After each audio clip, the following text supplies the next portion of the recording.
Game 3 here at Wilmington. UNCW takes on College of Charleston, a big CAA weekend. So far, Charleston winning this series, winning games 1 and 2. The Seahawks look to salvage this series with a game win here today. Good afternoon and welcome, everybody. Mike Vaccaro here. Alex Riley will join us for the broadcast as well. Well, so far it's been College of Charleston taking care of business. They've won now 6 straight, 5 straight in conference play. And for UNCW, a team that was also hot coming in, they try to get a win here. And a win today for UNCW would keep them atop the conference standings, as they're currently tied with Charleston, with Northeastern as well. For the Cougars, obviously a chance for them to stay in first place. So a lot on the line. Game 3 here in Wilmington, UNCW and College of Charleston. It'll be Zane Taylor against Connor Campbell today. The matchup on the mound for these two teams as well. Two pretty good pitchers in CAA play. A big game. Game 3 comes your way here soon in Wilmington. It's UNCW taking on College of Charleston. We'll take a break. Back with more after these messages here on Flow Sports and The Breeze.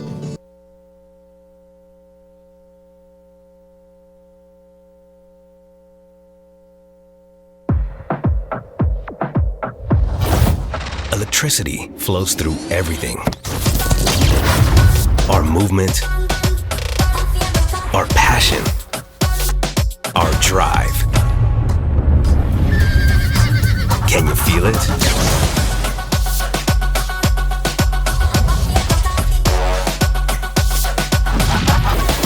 Mustang Mach-E. Feel something electric. Football there. Football there. Football everywhere! What? How is that a flag? He landed on him after the sack. That's roughing the passer. Huh. Okay, what if he hit him high? Roughing the passer. And low? Roughing the passer. Well, what if he couldn't stop his body like a human, so he ends up trampling him, and then he's like, oh no! And he tries to go back, and he tramples him some more, and he's like, I'm so sorry, I'm a buffalo. I don't know my strength compared to you. Wait, what? Come on, ref! Let the boys play!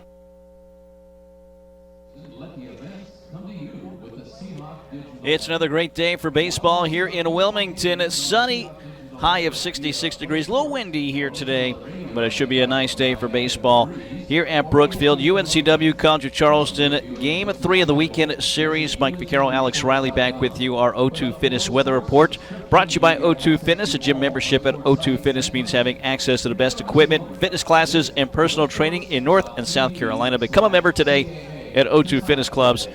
Well, Alex, Game 3 here for UNCW. They do not want to get swept, number 1. Number 2, they want to stay atop the conference standings. The standings right now, it's a 3-way tie for first place. UNCW in the mix along with Northeastern and Charleston. So Charleston has really helped out their own cause. They came in 4-2, sitting at 6-2, as is Northeastern and UNCW. William & Mary 5-3, and then bunched up Campbell, Delaware, Monmouth all 4-4. So for UNCW, after their longest winning streak of the season, 4-game winning streak, they want to avoid that sweep and then kind of get back going and feeling good about themselves. You know, after the win against Coastal on Tuesday, you expected to see a different team this week, and I know Randy Hood expected that as well, but we haven't seen that from UNCW just yet. Yeah, it's kind of been the antithesis of what we saw in the middle of the week. You know, middle of the week things looked great, and you get the big win, and everybody's feeling good about themselves, and maybe things starting to head in that right direction. You're looking at the schedule, and you're like, hey, you get 2 wins this weekend, you got 20 already on the season. Maybe you start to feel pretty good, but things have certainly slipped out of UNCW's control these last 2 games, but partially due to their own faults. Some miscues and bad events have just happened that have led to where we are now. And like you said, it's created this logjam kind of at the top, in the middle of the standings right now. And the problem, obviously, is now UNCW's got to find a way to bounce back the rest of conference, because now Charleston holds the advantage on them in a tiebreaker situation, already having won the series. So getting one today and at least getting that 7th conference win, keeping yourself in among those top teams, certainly is a big factor today. You got to be playing for pride, if nothing else, at this point. And you had a key word there, control. Control from the pitching standpoint has been a problem here. 20 runs have scored for Charleston. 9 of them runners that reach base either with a walk or hit by a pitch. So something that has to get better today with Zane Taylor starting on the mound for UNCW. And that's been a problem all year. I actually looked it up right before the game. So coming into the weekend series, UNCW was 175th in the country out of 295 baseball teams at walks per 9 innings. They allow 5.09 coming into the weekend, and now they've allowed all those walks this weekend. That number's certainly going to go up, and they're certainly going to fall further down in the rankings, probably closer to the 200s now. That's not a stat that you want to see. They're getting strikeouts, things like that, but really got to cut down the walks. It's those mistakes, those free giveaways that have really cost them this weekend.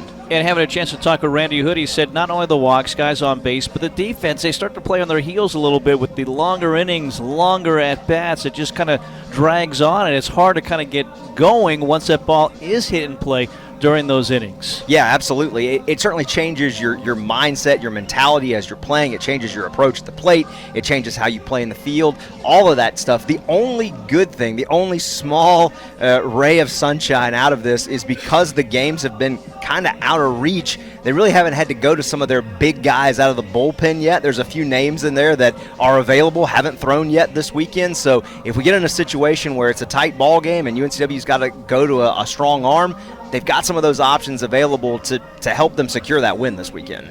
Among those, Luke Craig, Connor Kane, the two that have been utilized the most, combined 25 appearances. And Randy Hood said he thought about maybe throwing them in there yesterday at one point, but then some more runs for Charleston and just didn't want to do it. So now you come to Sunday, and Zane Taylor, probably a shorter leash than he's typically had. He typically has a shorter leash because those two guys I mentioned, Luke Craig and Connor Kane, typically if they pitch on Friday, they can come back on Sunday. So if he can get them 5 today, for Randy Hood, for UNCW, they've got to feel like they're in pretty good shape to win a game like this. Absolutely. You got to have a little bit of confidence in Zane. I mean, he's a starter for a reason. Goes out there, gives you 4 or 5 good innings, and then you've got those other guys who are fresh. They haven't been touched all weekend. They're ready to go. They can go out there and throw at their maximum potential. So it's an unfortunate situation for UNCW to be in. You'd rather be playing for the series win or the sweep, but if you've got to set yourself up for a salvage day, as we've labeled this Salvage Sunday, this is a good situation for the Seahawks to be in. Taylor last week, a no decision, just 2 2/3 at North Carolina A&T. It was a win for UNCW to get that sweep. They had swept the first 2 series, 6-0 in the conference, but losing the last 2 here. For Charleston, they've won 6 straight games, 5 of them in conference play. And a team that has really gotten things going. You look at offensively here in this series, winning 8-3 on Friday, 8-5, on Friday, 12-3 yesterday. So 20 runs scored on 21 hits here. Yesterday, everybody in the starting lineup with at least 1 hit. And a couple of home runs here and there, but it's just been, for them, bunching hits together, something UNCW has been unable to do. They've had some hits, but they just haven't had that second hit, that third hit that's driven in more runs than they have so far. For the Seahawks, just 8 runs here this weekend. And Charleston's capitalized on what UNCW has given them. They've given away a lot of walks, and then you get a hit, then you get a hit, then you get a hit, and then that amounts to the runs. UNCW had bases loaded yesterday, blew that opportunity. There's been a couple of those this weekend where the Seahawks have been in position to put some runs on the board, had runners in scoring position, and just not able to advance them that extra base, not able to get them that last 90 feet home. So Charleston's taken advantage of it. It's why they're on a 6-game win streak right now. They're the only team in the conference to really be on a significant win streak. You got a couple of other ones that have won 2 in a row, but Charleston's peaking at the right time right now. They've found their stride here in the Port City. Well, Charleston, they have found their stride in this series as well. They are 24-21 all-time against UNCW. Charleston's won 6 of the last 7, and now back-to-back years they've won series. They won last year 2-1 down in Mount Pleasant, South Carolina. They win this series, a chance for them to sweep again, a chance for UNCW to get at least 1 win here. And again, despite losing just their second weekend series all year long, you get a win today, you're still in first place. Possibly a tie with Northeastern. Northeastern right now, bottom of the 4th inning, is up 3-0 at Towson after losing to the Tigers yesterday. So, again, important game here. You do not want to get swept, especially at home. The Seahawks, that has rarely happened in conference play, and they do not want that to happen here this afternoon as well. Just getting started here. We'll take a break. When we get back, we close in on the first pitch. Game 3, UNCW takes on College of Charleston right here at Brooks Field in Wilmington. And you're watching and listening on Flow Sports and 95.9 The Breeze. Yes, all right.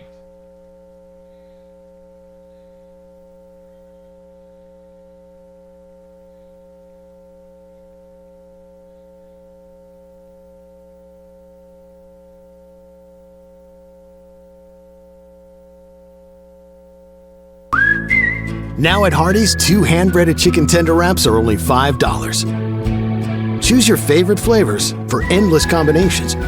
2 wraps, just $5. Hardee's, goodness in the making. Get exclusive offers on the Hardee's app.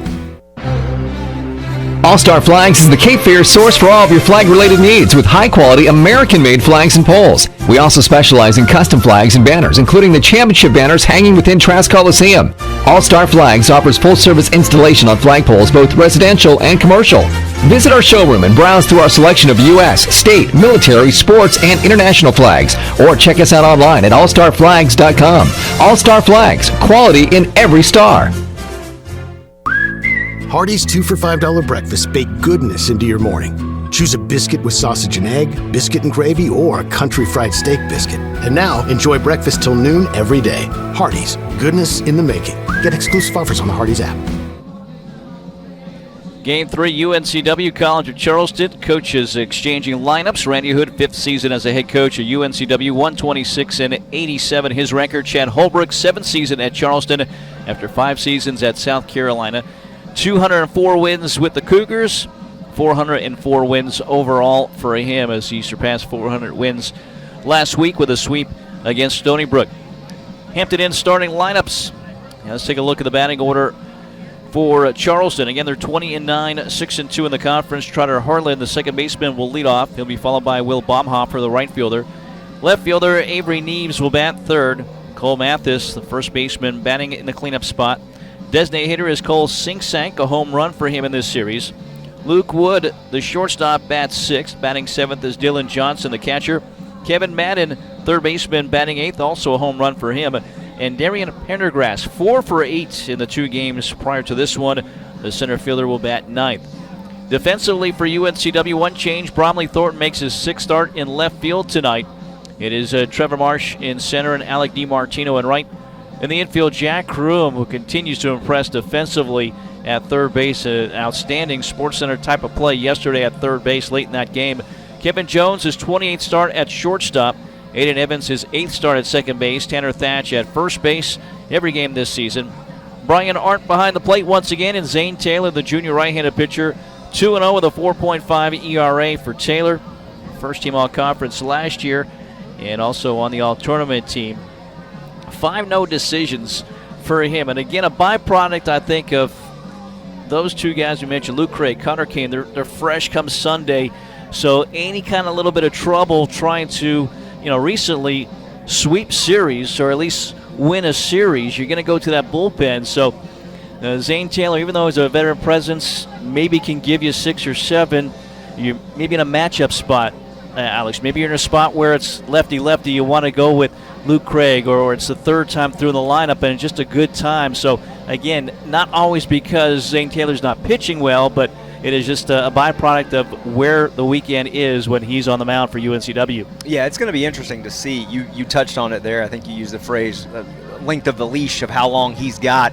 It's going to be interesting to see how he looks. We saw Sales on Friday. We saw Schaefer yesterday, and they didn't necessarily look 100% like we've expected them to look over the course of the season. So if Schaefer comes out today and kind of resembles what we got from them, maybe it's a shorter leash. If he looks really good, maybe he gets to that 4th or 5th inning before we start seeing action in the bullpen. All depends on how he kind of sets the tone. Charleston's swinging a hot bat right now. They're capitalizing on opportunities, so he's got to kind of counterpunch with what they're bringing to the table right now, and he's facing a good offense, and it'll be interesting to see how he responds. That's our Hampton Inn starting lineups. For all your hotel needs, contact the Hampton Inn University area in the Landfall Park. Hampton Inn and Suites. Find us online at hamptoninn.com. Rage Jewelers Diamond Dimensions at Brooks Field, the site of this year's CA Championship in May. 340 down the lines, 360 in the gaps, 380 to straightaway center field. Visit your local Rage Jewelers at Independence Mall in Mayfair Town Center. Rage Jewelers, trusted with life's moments. Carolina Ford Dealers umpires today. Behind the plate is David Mabey. Bradley Newton at first base, and Mike Snover is at third. Ford Bronco and Bronco Sport, with legends are made up. See your Carolina Ford dealer, proud partner of Seahawk Athletics. UNCW takes to the field wearing the teal today on this Sunday afternoon. Teal jerseys and the white pants. They've got the navy cap with the teal bill out in the field as well as we keep things here and pause for the anthem.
Game 3 here at Brooksville. Glad to have you with us on Flow Sports. On the radio, you're listening to us on the breeze, W240 AS Wilmington, WKXB HD2 Boiling Spring Lakes. Again, Doug Carlisle back in the studio.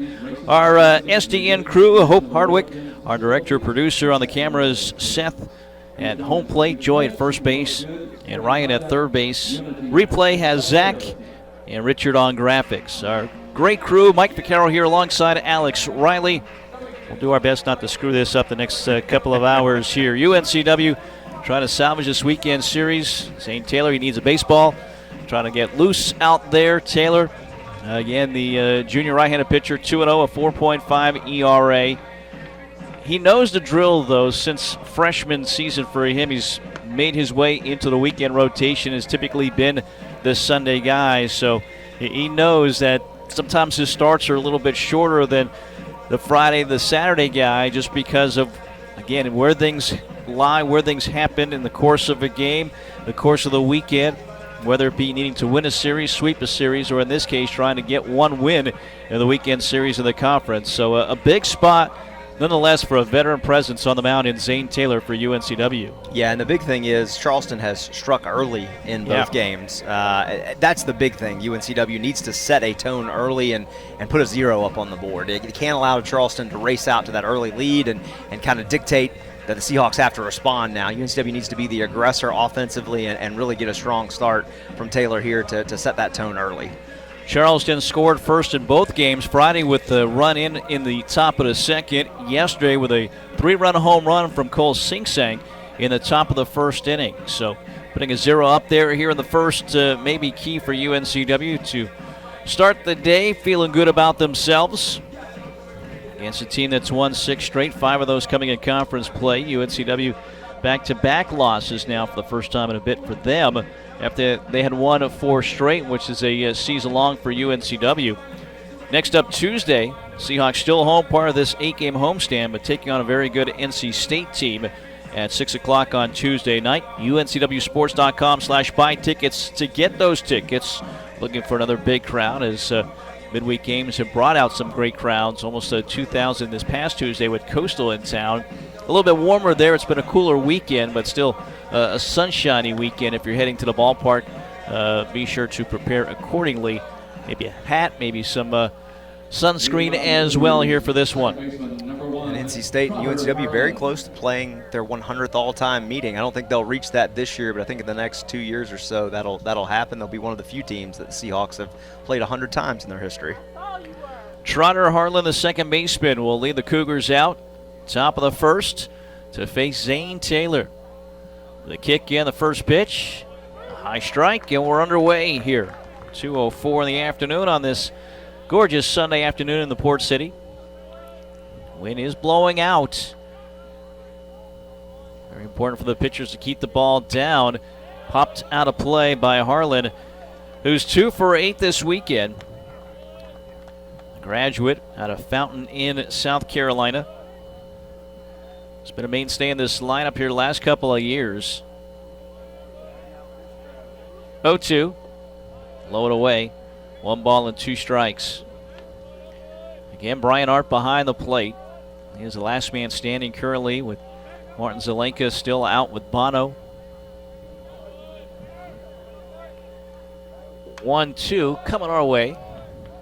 Just to the right of the press box. It'll hold at 1-2. Despite the losses, the Seahawks, they've won 7 of their last 10 coming to this game here. 1-2 ground ball to Jones, a shortstop down to get it, up and over to first base, and there's one away. Good start right there, ahead in the count for Taylor, and worked him into an easy ground ball for a routine play, so that's exactly what the Seahawks needed to open this one. Will Baumhofer, right fielder.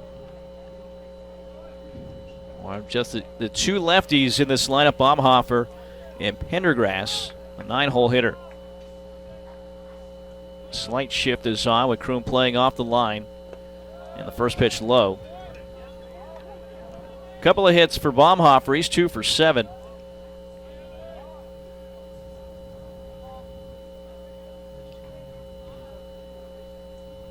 Wind shifting now left to right.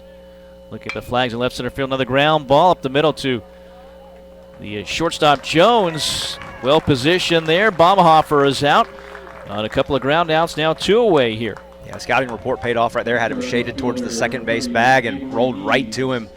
Another easy play right there. 2 away quickly for UNCW. Avery Neves, the left fielder. 2 outs, nobody on, no score. Top of the first inning here at Brooksfield, UNCW College of Charleston. First pitch taken for a strike. Now they've got the shift a little bit toward third base. So Kroom close to the line. Shortstop Jones moves closer to Kroom as well, as this pitch low and away. 1 ball, 1 strike. So a big hole up the middle to right-handed hitting Avery Neves. Top hitter, 354 average. 2 for 7 so far in this series. That's top foul. 1 ball, 2 strikes to count. Again, Taylor working ahead, which is exactly what UNCW needs right now. A lot of full counts this weekend, obviously, and 3-0 counts and stuff like that. So the fact that he's got him 1-2 right here is exactly what you want to see. 1-2 pitch. Just missed the outside corner. 2 balls, 2 strikes now to Neves. Out of Reston, Virginia is Neves.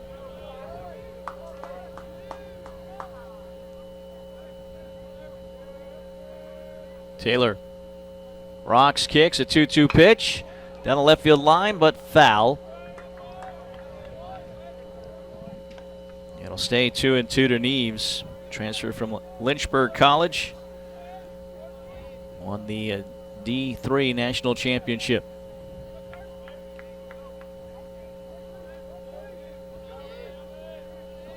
Two outs, nobody on. 2 balls, 2 strikes. The count here to Neves, and the pitch. Catches the outside corner this time. Neves strikes out looking, and it's a 1-2-3. Good start for Zane Taylor and the Seahawks. No score with the UNCW coming to bat when we return here to Brooksfield and right here on Flow Sports and The Breeze. Experience what coastal living is all about in a Carolina skiff from Marine Warehouse. The high-output, lightweight Suzuki outboards are the perfect match. From fishing to cruising, in 4 inches of water to 4,000 feet, Carolina skiff boats are at home everywhere, especially when paired with the reliable, powerful Suzuki 4-stroke outboard. As things are taking longer to get, order your Carolina skiff and Suzuki outboard today. Visit Marine Warehouse Center on Market Street or marinewarehousecenter.com.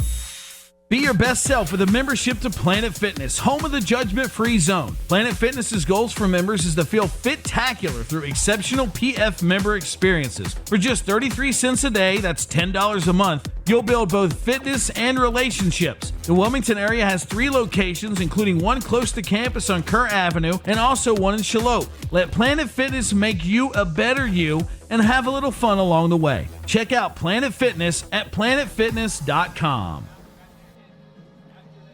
Scoreless top half of the first inning for Charleston.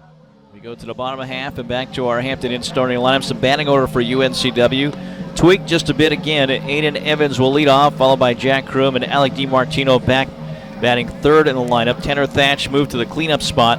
John Newton, designated hitter, will bat fifth. Batting sixth, Trevor Marsh. Batting seventh, it's Brian Arndt. Kevin Jones bats eighth, and Bromley Thornton will bat ninth. Defensively for Charleston in the outfield, Avery Neves in left. Darian Pendergrass in center, Will Baumhofer the right fielder. In the infield, Kevin Madden at third base, Luke Wood the shortstop, Trotter Hartland at second, Cole Mathis first baseman, Dylan Johnson behind the plate, and is Connor Campbell, the graduate who's 4-1 with a 3.43 ERA, the sixth lowest ERA in the conference. And he's a guy that can give you some length as a starter, 6 innings or more in 3 of his 4 wins this season. So the lefty on the mound, 22 strikeouts, 6 walks as well for Connor Campbell. Aiden Evans will lead off for UNCW, 13th time leading off this season in the UNCW lineup. First pitch to the righty is low. Ball and no strikes. With the lefty on the mound, you've got 3 straight right-handed hitters at the bottom of the lineup. It'll flip back over to this right-handed hitter in Evans, outside 2-0. Maybe one of the reasons why lefty Brock Will's not in the lineup here today for UNCW.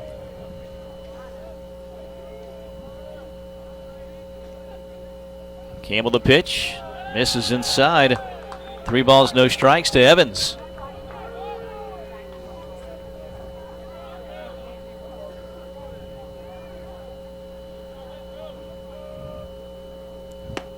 Taking that pitch on the outside corner for strike 1, 3-1.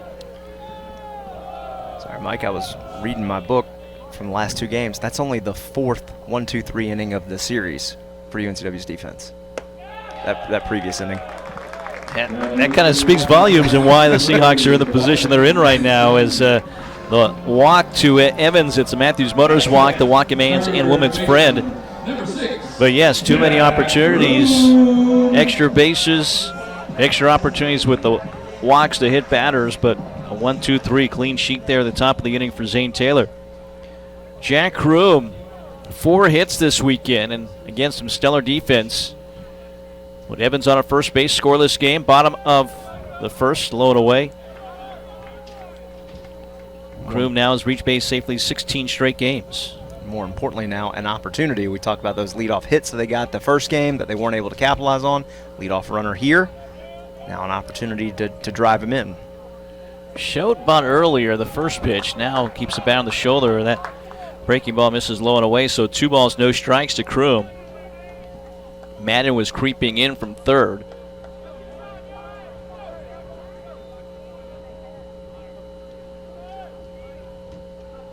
Evans 3 for 3 in stolen bases on the season.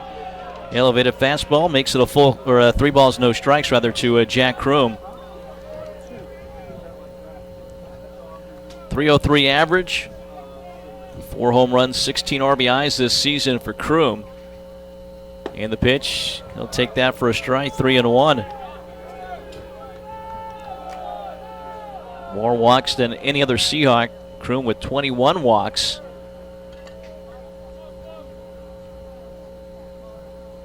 (3-1) fly ball to right. It'll hang up for Baumhofer toward the line. Comes in, moves back right a little bit, makes a catch to retire Kroom, and there's 1 out. Alec DiMartino, the right fielder, once again bumped back up to the 3 hole in this lineup.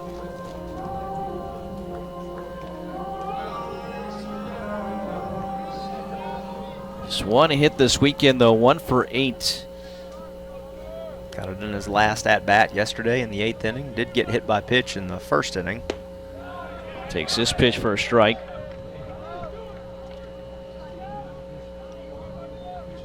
.293 average, 4 home runs, 19 driven in. No score, 1 out. Runner on at first base, bottom of this first inning. Big cut, comes up empty, and it's 0-2. Really changed the speeds there. 79-mile-an-hour pitch from Connor Campbell. 0-2. Slice foul to the right side. And it holds nothing in 2.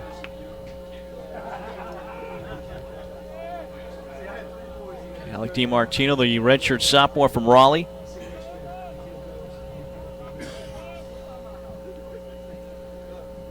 Oh, 2 again, high and away. 1 ball and 2 strikes now.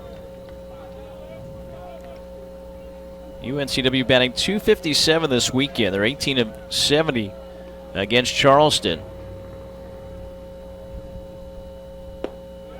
Low, 2 balls, 2 strikes. They've had 9 hits in both games. And only 8 total runs scored for UNCW. 2-2 swung on and missed. Another strikeout for DiMartino, his 44th this season. That's unfortunately been his Achilles heel, is aggressive swings and chasing stuff out of the zone. Gets him again right there. So 2 outs. Evans still at first base after the leadoff walk. Tanner Thatch now. No score, bottom of the first inning. Shift on with Thatch up. And this one, soft dribbler up the middle. The shortstop position well. Wood will field it, step on the bag in the inning. So the Seahawks can do nothing with Aiden Evans with the leadoff walk. It's no runs, no hits, no errors, and a man left on base. No score after 1 inning. UNCW baseball on Flow Sports and the Breeze. And a strikeout of Neves. They'll face Mathis, Sink, and Wood in this second. So a good start defensively, and what they get from Zane Taylor, the UNCW an opportunity, could cash in offensively. Back to Taylor to try to shut down these bats for Charleston. Only the 7th walk drawn by UNCW all weekend, giving up 18 of them. Yeah, so there's a lot. Again, they've lost both games, not just one moment, one person, one part of the game is the first pitch inside. It's, you win sometimes as a team and sometimes you lose as a team. You just don't execute and play as well as this team had been coming into the weekend. Outside, 2 balls, no strikes. And that's probably the biggest thing. It swept your last 2 series in conference play. Finally break through. You beat a top 25 team on dead. And it just hasn't happened here. The 2-0 pitch inside, 3 balls, no strikes. And sometimes as a player, hey, you just think it's going to happen. Right. And it doesn't work that way either. Well, I think even after you left Friday night, you knew that there was just some things that, man, if you just clean up these few little things, you'll be all right. Then you come into Saturday's game, and it's a 9-run ball game. Fastball up and in, and a walk on 4 pitches to Cole Mathis, leading off this second. So the first walk issued by Taylor brings up the designated hitter, Cole Sink. 2 for 6 with a home run this weekend is Sink.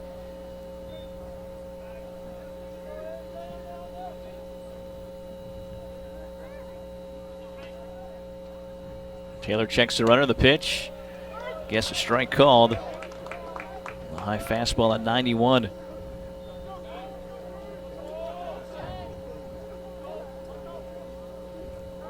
Sink, he's hit into 3 double plays this season. Love to get a ball on the ground here, Taylor, as this pitch is fouled away. 0-2 to Sink. Transfer from High Point.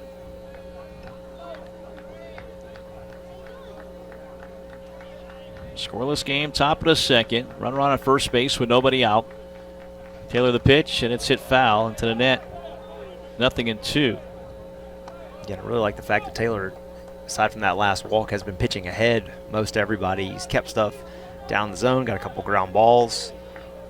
Seems to be in pretty good control right now. Taylor set ahead 0-2. The kick in, the pitch.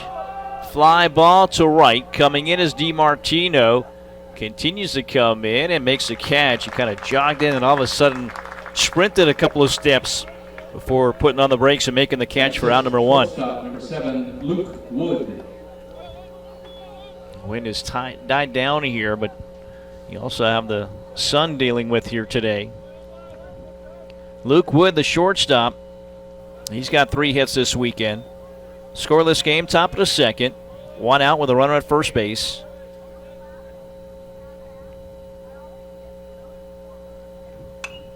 First pitch, hit out of play.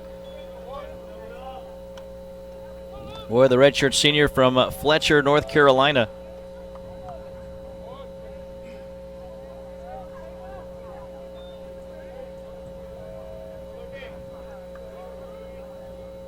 Play him straight away. Pinched up the middle looking for ground ball to turn 2. Ground ball. Try to turn 2 to second for the first. First for the second. Dug out by Thatch. And it's a 6-4-3 double play that will end the inning, as Taylor has seen the minimum through 2 innings thanks to the double play. No score. Bottom of the second next. Here on Flow Sports and the Breeze. There is something indescribably special about this place. The way it looks, the way it feels, the way we care for one another and our community. The University of North Carolina Wilmington is like no other. Your journey starts here. We invite you to discover what makes UNCW like no other.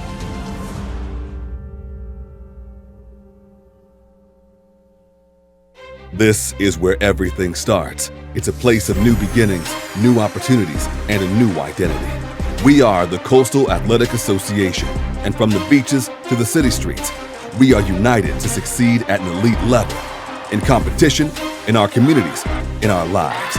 This is the tide that lifts us, the fire that burns inside all of us. This is our moment, our new chapter. We are the CAA, and we are united in excellence. Good defense for UNCW as they turn their 24th double play of the season.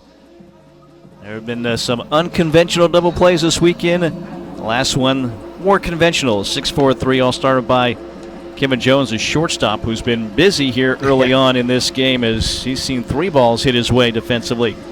Yeah, he's looked sharp so far, and Taylor's doing a good job of pitching to the point where getting the good ground outs, and the Harlem Shake is on. Yeah, is it Michael Barnes light? Or no, he's there. No, he is here. Oh, you said he wasn't here. I stand corrected. I guess he decided to come out today. He'll do the garden tour later. It is Azalea Festival weekend here in Wilmington. An outstanding weekend, but for Michael Barnes, there's business before the garden tour. That is coming out here to baseball. John Newton, designated hitter, leads off. First pitch inside. Newton, Marsh, Arndt coming up here to face Connor Campbell.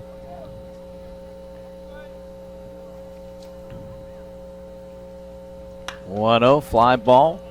Down the right side, hanging up, but it looks like it's going to go foul to the bullpen. Baumhofer, long run, trying to track it down.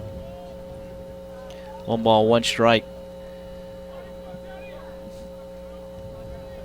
I think renovations are going to close those bullpens again, if I'm not mistaken, with some of the things. Andrew Kane does not agree with that. Guy who ran into the fence at one point in right field for UNCW, and the bullpens were closed. This pitch inside and low, 2-1 to John Newton.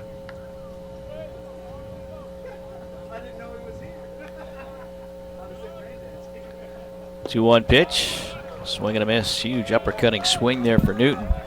Mentioned the starters on the top 10 in lowest ERA in the conference. A combined record of 13-3 now. Previous starters getting the win. Swing and a miss. Second strikeout for Campbell.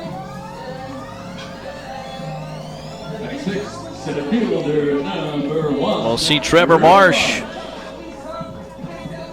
Marsh, a diving play in center field defensively yesterday. At the plate, just 1 for 7. Batting .319 on the season.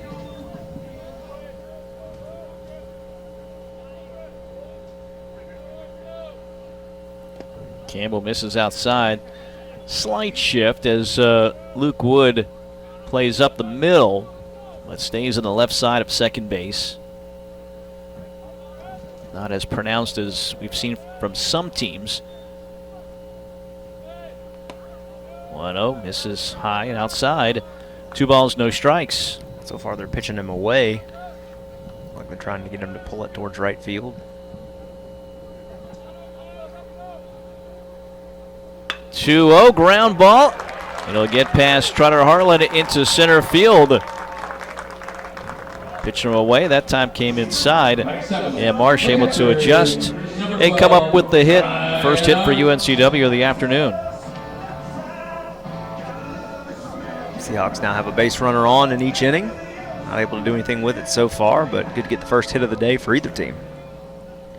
Brian Arndt, the catcher, 2 for 8 this weekend now.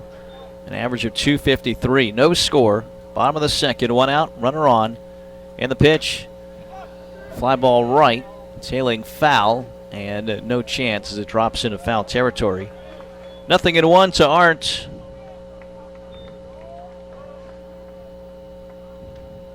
'29th game he started here this season as Arndt. 28th. And he's been behind the plate as a starter. 1 start as a designated hitter as well. Yeah, like you said, with Zelenka out with mono, it's kind of him and him alone behind the plate back there right now. 1 ball, 1 strike the count. Jason Mack, a freshman, is 3rd string catcher, and they don't kind of want to force him out there in this situation.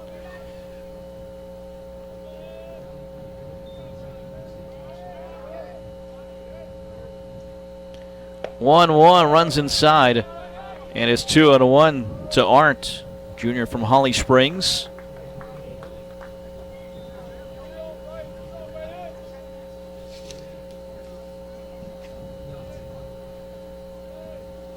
Campbell the pitch, lifted to center. Pendergrass moves to his left, and he'll make the catch in the gap for round number 2.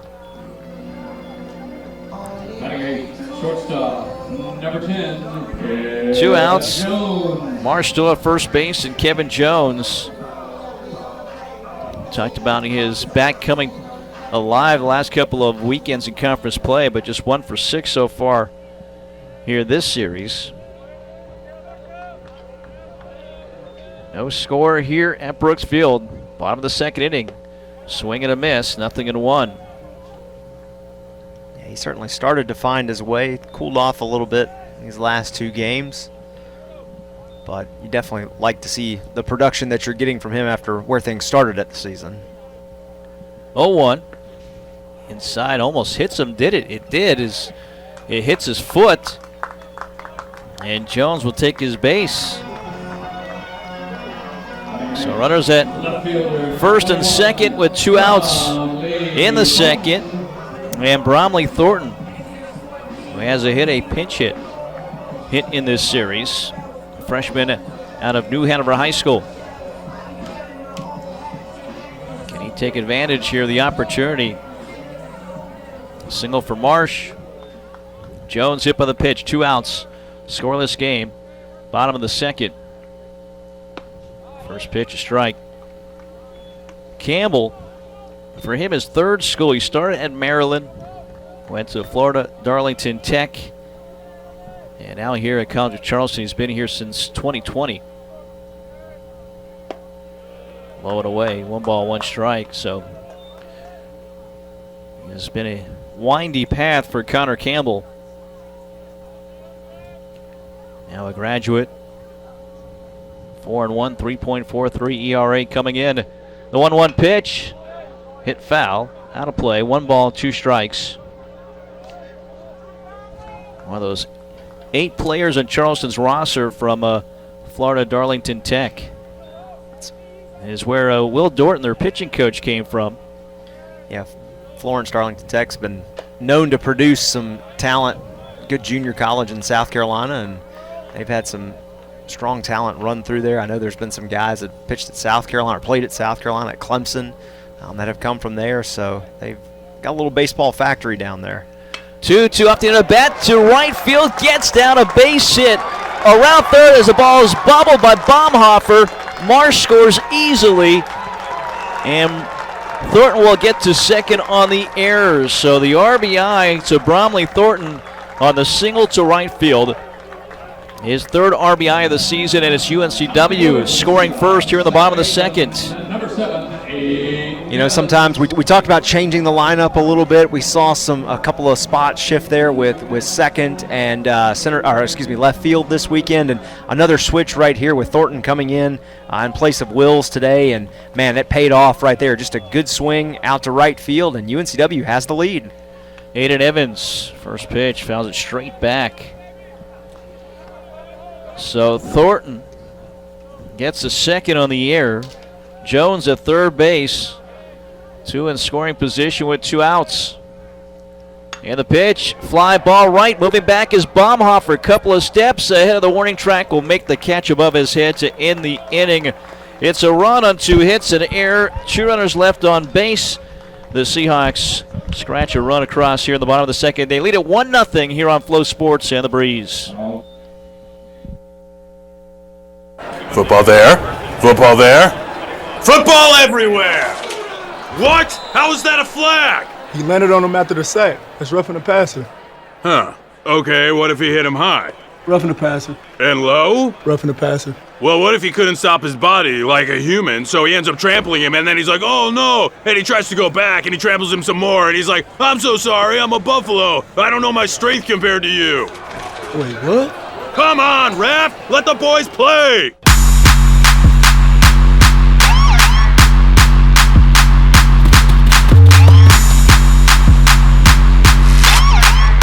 Today is your day. It's time to stop wishing for it and start working towards it. One day at a time, one workout at a time. Your best is not behind you. Look forward.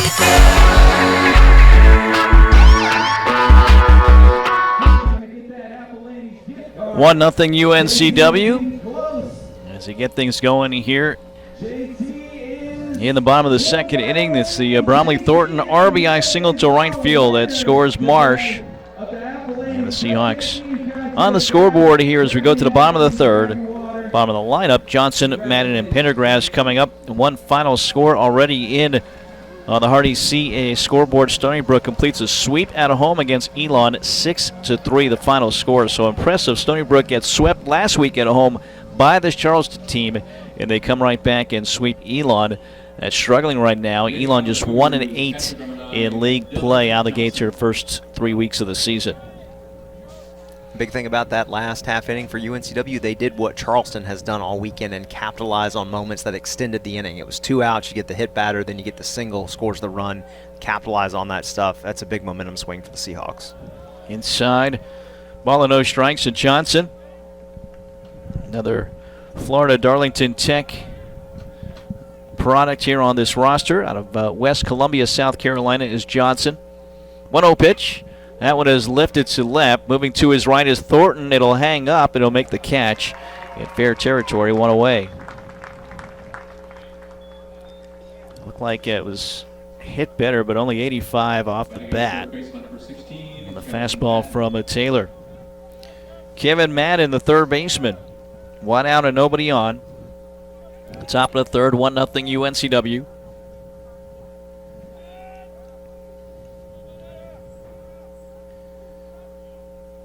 First pitch, strike one. Man, we mentioned on Friday, the cousin of Joe Flacco. Super Bowl winning quarterback with the Ravens. 0-1 pitch. Trying to hold up, swings through it.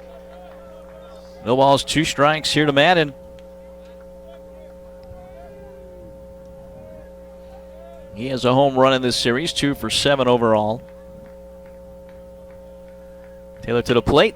Breaking ball that's elevated, and he hammers it to left field on a couple of bounces before Thornton can pick it up. Third hit of the series for Madden. With 1 out, he's at first base. That is the first hit for Charleston. Yeah, Taylor's been effective so far, but just left that one a little too high right there and able to do something with it. Darian Pendergrass, the center fielder. Creeping in from third is Kroom, expecting a bunt with a 1 out and a runner at first base. This one is popped up. Shallow left. Is it going to be Jones in foul territory to make the catch with Kroom playing in and an odd angle already? Kevin Jones, the shortstop, comes over, and there's 2 away. Yeah, great job right there by Jones, showing off his range and speed, making up for the fact that Kroom was drawn in, expecting that bunt. You know, obviously, Pendergrass has a tremendous amount of speed. We've seen it in the outfield all weekend, but with the way he's swinging the bat, I'm surprised that you would be thinking bunt right there, but it worked out for the Seahawks. Top of the lineup, Harlan. 0 for 1 with a ground out. Fly ball here, right center, going back to the track, to the wall, and making the catch before slamming into the wall is Alec DiMartino. Zane Taylor works around that 1-out single to Madden, gets a pop out, the fly out. Some good defense here in the Seahawks as we go to the bottom of the third. Still lead it 1-0 on Flow Sports and 95.9 The Breeze.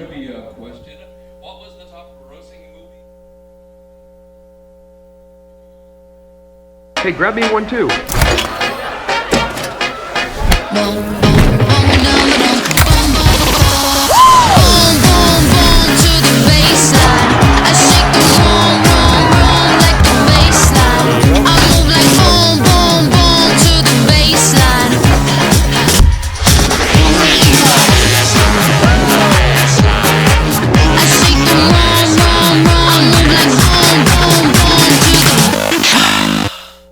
People have trusted Reed's Jewelers with their life's moments since 1946.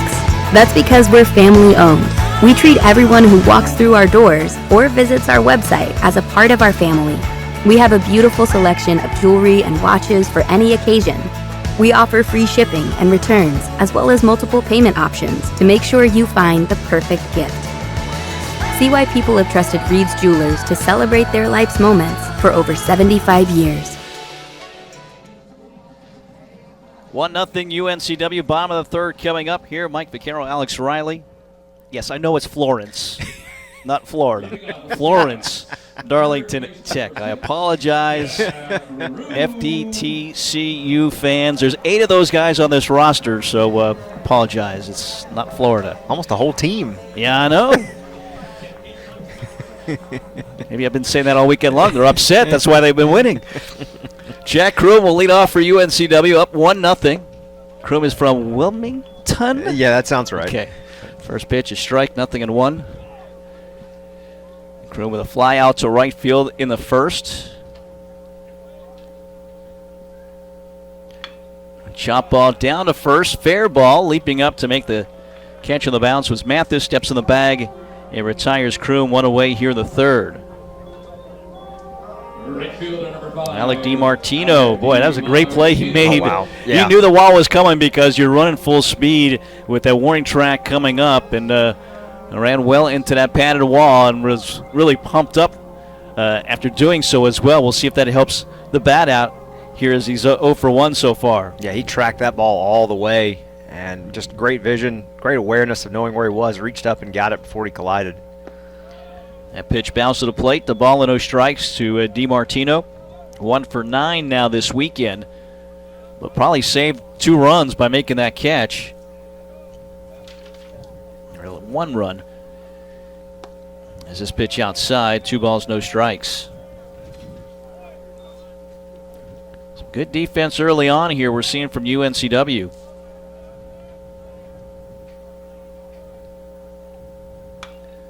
Pop up on the right side. It'll go out of play, 2-1.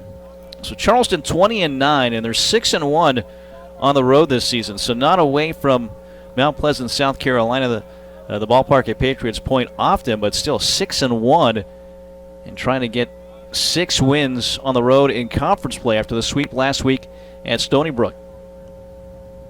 Swing and a miss. 2 balls, 2 strikes. Now to DiMartino. Yeah, it's definitely a team that's showing they're comfortable in any environment, whether that's in their home ballpark or on the road, and that's something you want to see. I'm sure Chad Holbrook is pleased with the effort he's getting on the road. Campbell the 2-2, and it's a rope just foul as Down there, the third base umpire, Mike Snover, a little limbo to get away from that line ball. I don't know how many of those we've seen this weekend. Hard hit balls into foul territory. Some of the hardest hits have ended up in right or left field territory. That was 105 off the bat. 2-2, fly ball tailing away on the right side, chasing his Baumhofer into the bullpen, but he cannot get this. The second time he's done that. He's gone a long way, hoping he has a chance, but DiMartino stays alive. 1 out and nobody on. Bottom of the third, 1-0 UNCW. More than half UNCW's wins have come when they've scored first. 10-4 when they score first in a game. 2-2. Misses inside and a full count. Now to Alec DiMartino. Some good patience from DiMartino here, which has not been his strong suit. See what he does with the full count pitch. 3-2. Takes it low and gets a walk. Wow. Didn't miss by much. Second walk, a Matthews Motors walk. Matthews Motors, a walking man's and woman's friend. Brings up Tanner Thatch. Reach base and a fielder's choice in the first. Full shift on for him with 3 fielders to the right side of second base. First pitch taken for a strike. Connor Campbell, the graduate from Mason Neck, Virginia, peninsula jutting out into the Potomac River just to the south of Washington, D.C. 0-1. This is sent south and just foul. Down the right field line, 0-2. Mason Neck home to bald eagles and over 211 bird species. Bald eagles, that's the one. 211. I'm sure there's like a parakeet or something. Swing and a miss. A robin, maybe an oriole. Strikeout of Thatch, 2 away. Third strikeout for Connor Campbell. With DiMartino still at first base. John Newton. UNCW 2-out rally to score their run in the second. We're here in the third. Off speed. First pitch, a strike to Newton. Now 2 for 8.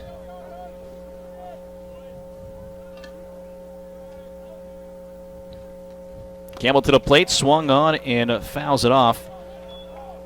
And now the mitt of Johnson. 0-2 to Newton out of Waxhaw, North Carolina, just outside of Charlotte.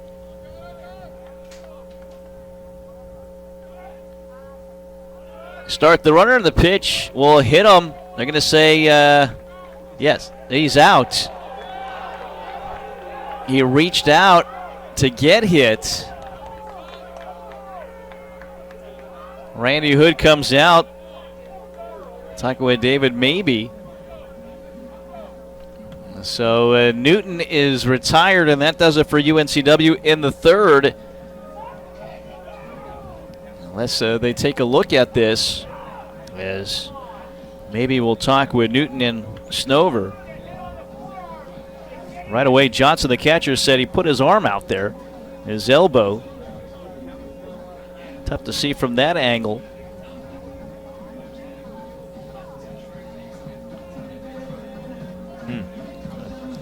David maybe called him out right away, though. So we'll see. I don't know if that's something that is reviewable, and they will confirm that he is out. I don't believe it is. So 3 innings complete here in Wilmington. 1-0 UNCW. Top of the fourth coming up. You're on Flow Sports and the Breeze. Hi, I'm Dr. Chad Fortune with Wilmington Health Orthopedic and Sports Medicine. Excited to be on the UNCW campus today to talk to you about this week's Medical Minute. Shoulder injuries are extremely common in sports, recreational, and job-related activities. These injuries can range from chronic overuse injuries to traumatic injuries like shoulder separations, dislocations, and even rotator cuff tears. Sometimes injuries can be prevented, but sometimes with traumatic injuries they are not preventable. But we always talk about preventative strategies to try to limit their effects. One of the biggest things to consider is rotator cuff strength as well as upper back strength, in addition to good posture throughout your day. As always, if these symptoms persist, please come see us at Wilmington Health Orthopedic and Sports Medicine. Our goal is to support you with easily accessible world-class care for all your orthopedic and sports medicine needs.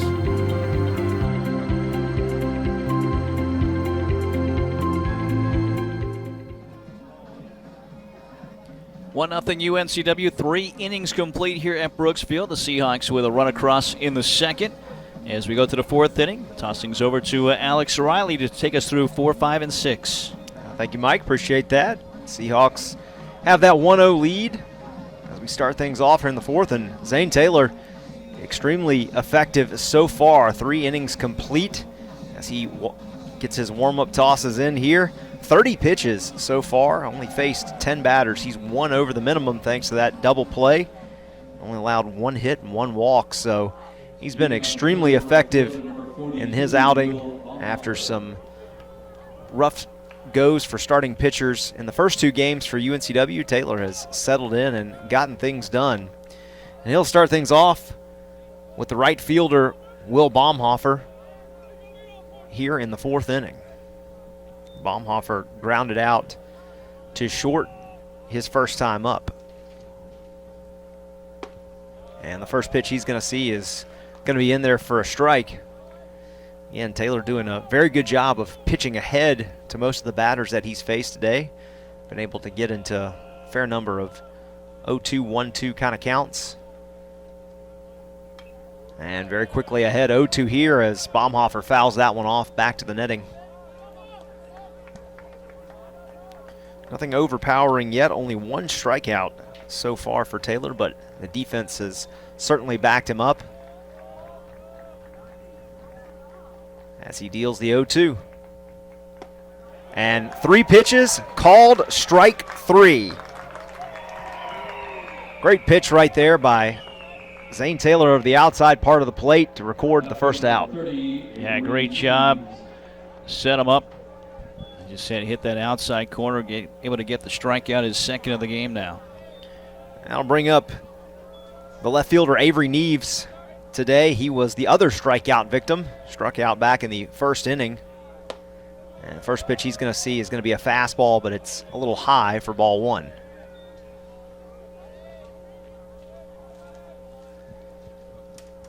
Again, Taylor, 34 pitches on the day, as this one is down and in the dirt for ball 2.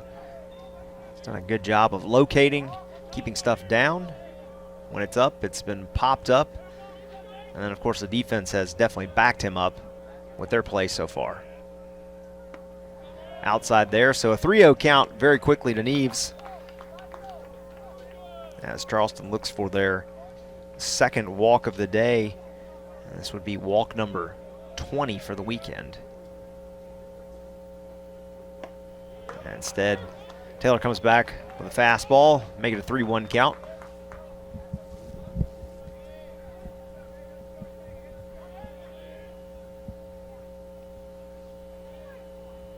Neves, healthy cut right there, and from 3-0 to 3-2.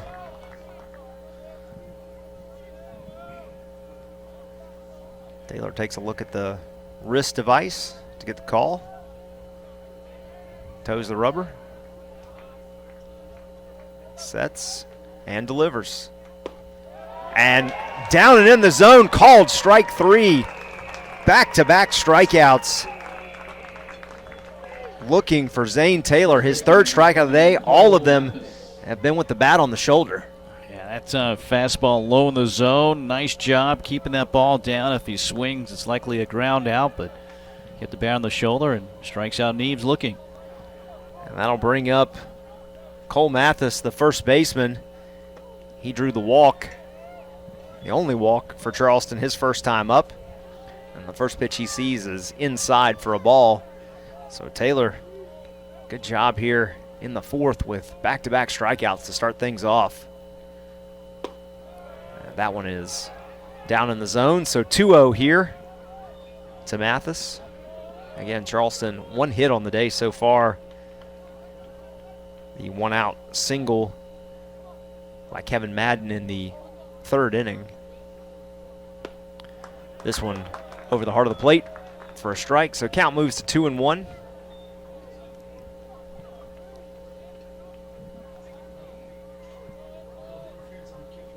As Taylor sets and delivers. Big swing right there. Jones backhands it, throws over to first. Not in time.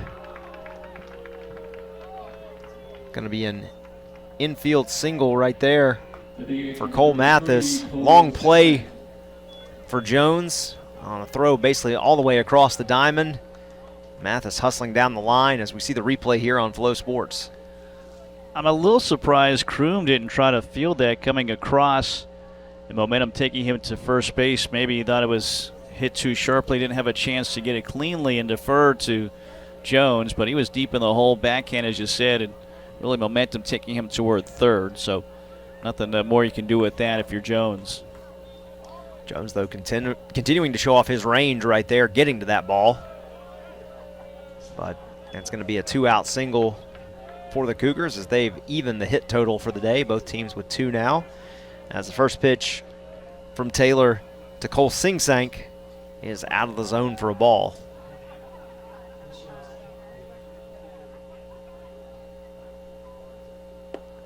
And next one is over into the left-handed hitter's batter's box. So quickly 2-0 here for Cole Singsank. He flew out to right his first time up. Kind of in the same situation, had a runner on his first time up as well.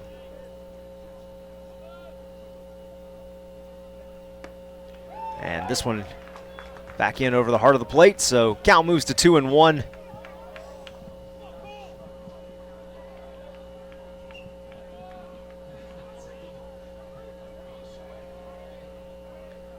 Taylor checks it first, sets, and delivers. Big swing right there. Jones fields it, throws over for the force at second, so UNCW gives up the 2-out infield single, but nothing else. Seahawks still holding that 1-0 lead as we move to the bottom of the 4th inning. It's UNCW baseball on Flow Sports and The Breeze. Josh Barber here for Capital Ford Lincoln of Wilmington and proud UNCW graduate. At Capital, we want to service all your automotive needs now with 2 full-service Wilmington locations, Ford on Oleander Drive and Lincoln on Market Street. We have you covered with new and pre-owned sales, vehicle maintenance and repair, mobile service, parts, and even collision repair. So come see us on Oleander Drive or Market Street for the largest selection of new Fords and Lincolns in eastern North Carolina. Or check us out online at capitalfordofwilmington.com. And remember, go Seahawks! The Ogden Tap Room opened its doors in the summer of 2013. The goal? Create a family-friendly restaurant and bar where the locals gather to eat, drink, and celebrate special occasions. 5 years later, it's just that. We open daily for lunch and dinner, and the bar is well known for its state-of-the-art draft system. We also have a wonderful patio that's perfect for live music and events. Come join us at the Ogden Tap Room. We'd love to share our great food, drinks, and service with you. Beautiful day for baseball here at Brooks Field as fans have come out to support the Seahawks, support the Cougars, watch some CAA baseball. UNCW holding that 1-0 lead here as we move into the bottom half of the 4th inning. Connor Campbell still on the hill for Charleston. He's been fairly effective so far. Has allowed 2 hits and 1 run, but he's also struck out 4 batters. Only issued 2 walks, so good little pitching duel going on here. What we kind of thought the weekend might look like coming in with the numbers these staffs had, but it's taken until today to get to a little bit of a pitcher's duel. Trevor Marsh will lead things off. Came in with a single in his first at bat, and this one, hard hit ball that Baumhofer ran in on at first. Thought it was going to die, but then it kept carrying, so he scooted back and caught it just before the warning track. Yeah, he misjudged that coming in, and it was hard hit on the line and had to quickly move back to his left and able to get it over his left shoulder to retire Marsh, or else you're definitely looking at extra bases, maybe a triple on that from Marsh with his speed and coming out of the left-handed batter's box. So a little bit of a missed opportunity right there for the Seahawks, but with one away, Brian Arndt, the catcher, will step in. He flew out center field his first time up. For Campbell, not as efficient as he typically is. Last outing, 8 innings, only 82 pitches, but he's nearing 60 already here in the fourth. I think this will be, that was pitch number 57 for him. He had 55 after the one pitch at bat there to Trevor Marsh, and quickly down 2-0 here to Arndt. And that one called a high strike as the count moves to 2-1. Again, Arndt now batting .250 on the year, as this one is inside. So 3-1 count here for the junior.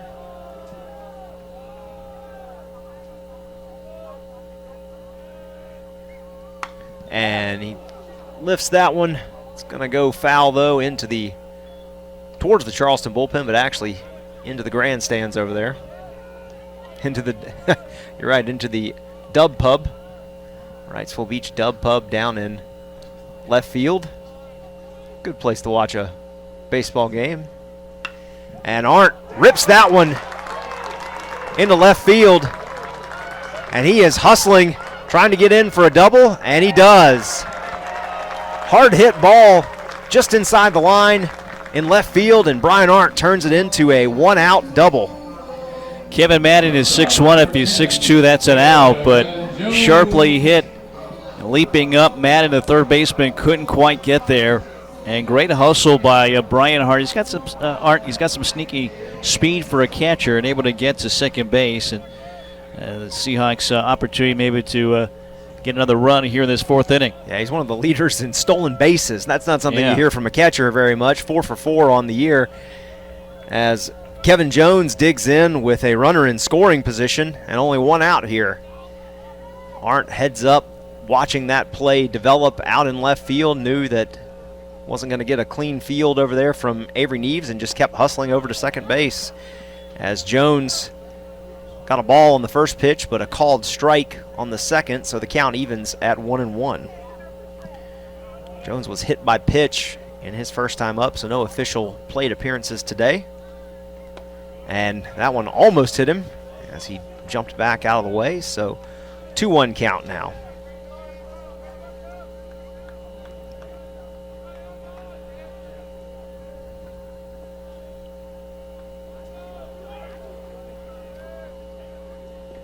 And Campbell low on that pitch, so Jones facing a 3-1 count, an opportunity to put 2 on for the Seahawks here,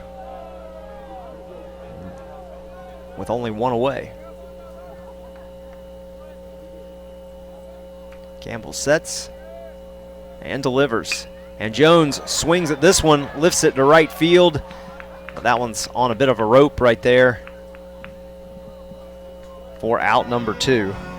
Yeah, Bob Hoffer had that played well that time, and just pretty hard to hit off the bat of Jones, but nothing to show for it. 95 miles an hour off the bat.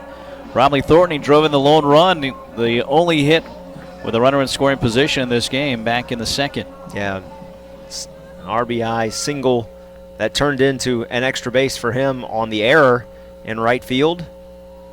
He'll dig in with 2 away here as that ball is well out of the zone. Good stop by Dylan Johnson right there to keep it from getting to the backstop. Count moves to 1-0.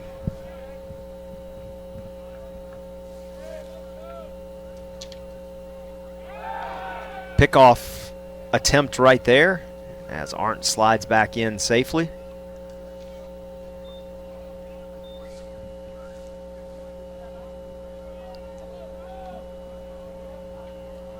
Charleston trying to make sure this stays a 1-run game. As Campbell comes to the plate, and that one is outside for ball 2. Again, Thornton inserted into the lineup today after Wills had been the starting left fielder the first 2 games of the weekend. And And that one is going to be a breaking ball inside for a strike. Made the most of his first plate appearance with that RBI single.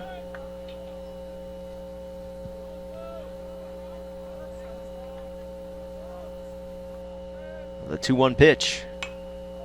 This one lifted high and out of play. So 2 balls, 2 strikes, and 2 outs with a runner on second base here for UNCW in the bottom of the 4th inning.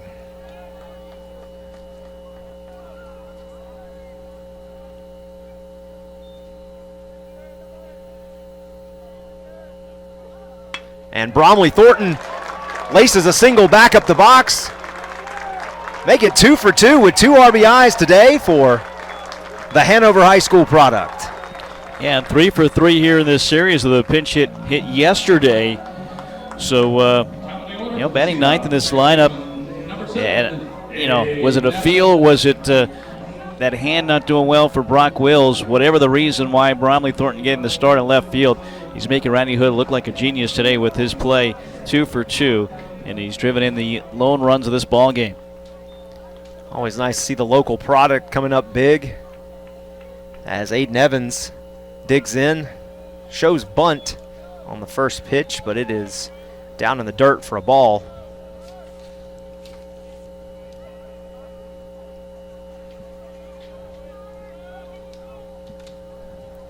Again, UNCW now the 2-0 lead here as Evans lifts this one to right field, and another great running catch right there for Will Baumhofer. He's gotten some work in this inning. 3 catches for 3 outs. But the Seahawks get it done with a little 2-out magic. Strike for their second run of the game, and they hold the 2-0 lead as we move to the 5th inning. It's UNCW baseball on Flow Sports and The Breeze. It's bow time. What's that? The Bojangler from Bojangles. With the same bold flavor as their chicken? The same. And fries? The same. Not the same. The Bojangler's back. Hook one while you can. It's bow time.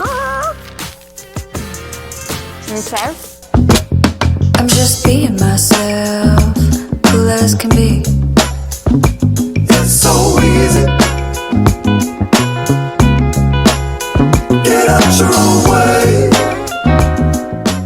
It's bow time. What's that? The Bojangler from Bojangles. With the same bold flavor as their chicken? The same. And fries? The same. Not the same. The Bojangler's back. Hook one while you can. It's bow time. I'm just being myself, cool as can be. It's so easy. Get out your own way.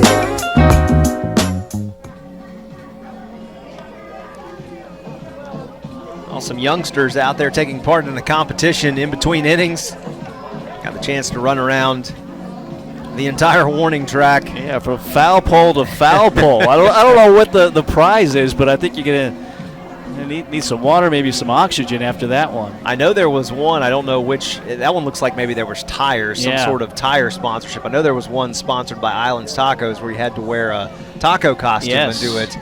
It seems like in the time it would take to get from foul pole to foul pole, you'd burn off a couple of those tacos. Yes. That's you got to beat the burrito, is what it is. So yeah, always something fun out of here. Continues Tuesday with NC State coming to town. Get those tickets, uncwsports.com/buy tickets.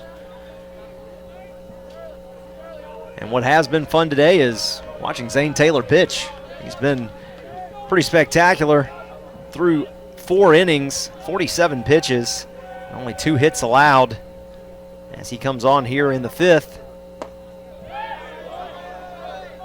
to face Luke Wood, the shortstop. First pitch is called a ball. Taylor picked up 2 strikeouts in the last inning to give him 3 for the day. And this one is popped up high on the infield. Tanner Thatch tracking it down in foul territory over by the CAA logo and corrals it for out number 1. Best angle, best view. Arndt had no clue where that ball was, the catcher, but a great job by Thatch. He's done a nice job prowling the foul territory, and it helps to have your dugout on the side of the field as well, so I'm sure they're helping a little bit, whereas if the other side, you're not getting any help from Charleston on the third base side. I'll bring up the catcher, number 9, Dylan Johnson. Johnson previously flew out his first time up. First pitch is on the outside corner for a called strike. Again, Taylor working ahead and working quickly here as he sets and delivers. And right back, moved it a little further in that time. Same result though, called strike. So 0-2 here to Johnson.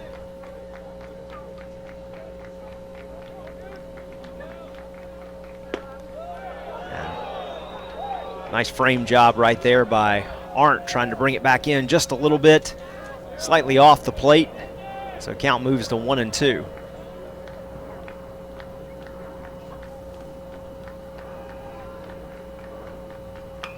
And this one, an excuse me, half-hearted swing right there by Johnson, taps it foul over towards the UNCW dugout, so it remains a 1-2 count here. Again, top of the 5th inning, UNCW leading 2-0, one away here for Charleston.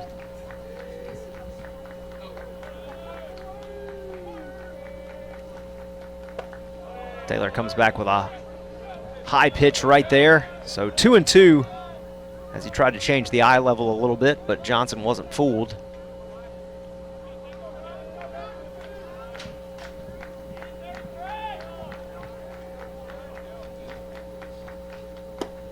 Called strike 3. Beautiful pitch on the outside part of the plate. That is strikeout number 4 today for Zane Taylor. All of them looking. Charleston batters just not swinging at it, and he's taking advantage of it. Yeah, just completely fooling them and hitting his spots today. He's been very accurate. Where Art is setting up is right where he's delivering that baseball today. That'll bring up Kevin Madden. Hit a single his last time up. First pitch he sees, he lifts it into right field, and Alec DiMartino easily tracks it down for the 3rd out of this inning. So UNCW, again, a good defensive inning here as the lead stays 2-0. Seahawks coming back to the plate in the bottom of the 5th. It's UNCW baseball on Flow Sports and The Breeze. Kennedy's Real Estate Service is your local company for all your residential, brokerage, management, and appraisal needs in the Wilmington and New Hanover County area. Tim is not only a UNCW alumni, he has been your friendly broker since 1994 and providing residential appraisals since 1997. Give him a call, 910-799-1068, or visit him on the web at kennedyres.com. Dr. Christopher Branco of Oleander Chiropractic wants you to know that you don't have to be a UNCW athlete to be treated like one. Stop by Oleander Chiropractic on Oleander Drive in the Arboretum behind Port City, Java, and you'll get the best care in a safe, comfortable family atmosphere. Dr. Branco has 15 years experience and is the official chiropractic consultant of UNCW Athletics. Oleander Chiropractic is open Monday through Friday with morning and evening appointments available. Most insurance is accepted. For help, tips, and coupons, visit oleanderchiropractic.com. Get a look at some of the highlights for UNCW in the top half of the 5th inning defensively. Seahawks continue to keep the Cougars at bay. Only 2 hits allowed today by Zane Taylor, as he has now struck out 4, and UNCW's defense is backing him up.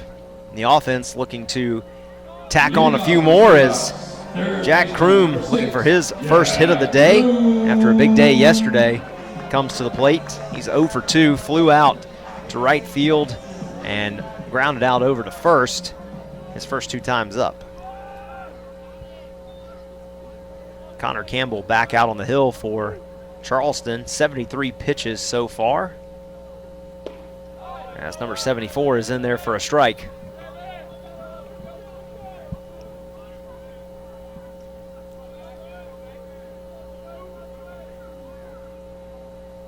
Kroom rolls this one just past Trotter Harland over at second base, so a leadoff single for the Seahawks, their 5th hit of the day. A good start for UNCW here in the 5th inning. 17 straight games now, Kroom has reached base, and it's a lot of that. You know, he's not trying to do too much. He's trying to get on base when runners are on, trying to move them over, drive them in as well. And he's been really good here this weekend with the 5th hit overall. Exactly what you expect from a senior, a veteran, and a leader on this team as Alec DiMartino digs in. First pitch, slow called strike right there. He walked his last time up, struck out his first time.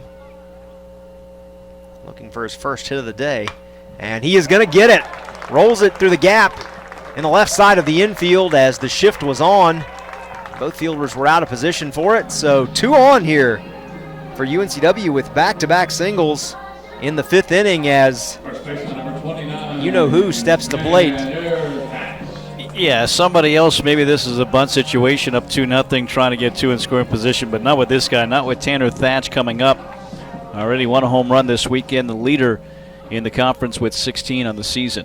And among the national leaders as well, but did strike out his last time up, and that was his 5th strikeout of the weekend, his last time up. So the big swing that got UNCW back in it in the first game, but a couple of strikeouts since then, so looking for something big here as second pitch is out of the zone. So 1 ball, 1 strike here to Tanner Thatch in the bottom of the 5th inning with 2 on. Campbell sets and delivers. And Thatch is going to top this one over to first base. So Charleston has to go for the sure out right there. Can't go anywhere else, but an effective swing as Thatch moves both runners into scoring position for John Newton. So not a bunt, but essentially the equivalent of a bunt. Mathis was going to toss that to Campbell, then realized he didn't have that time to do that and just able to step on first base before Thatch. So Newton 0 for 2 on the day with 2 strikeouts his last time up. Umpire says he stuck his elbow out into the strike zone and ball hit him, so that is a called strike and a called strikeout. So looking for his first hit of the day. And he fouls that one back into the netting, so 1-1 count now.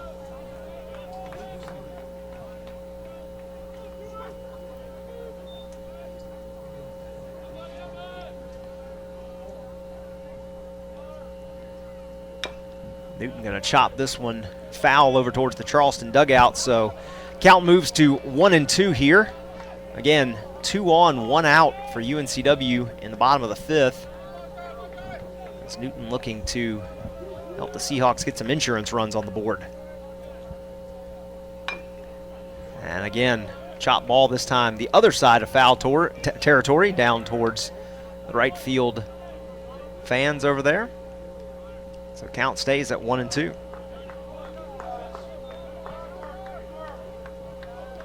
Newton now batting .272 on the weekend, or on the season, as that one is also fouled down into right field. So we'll do it again.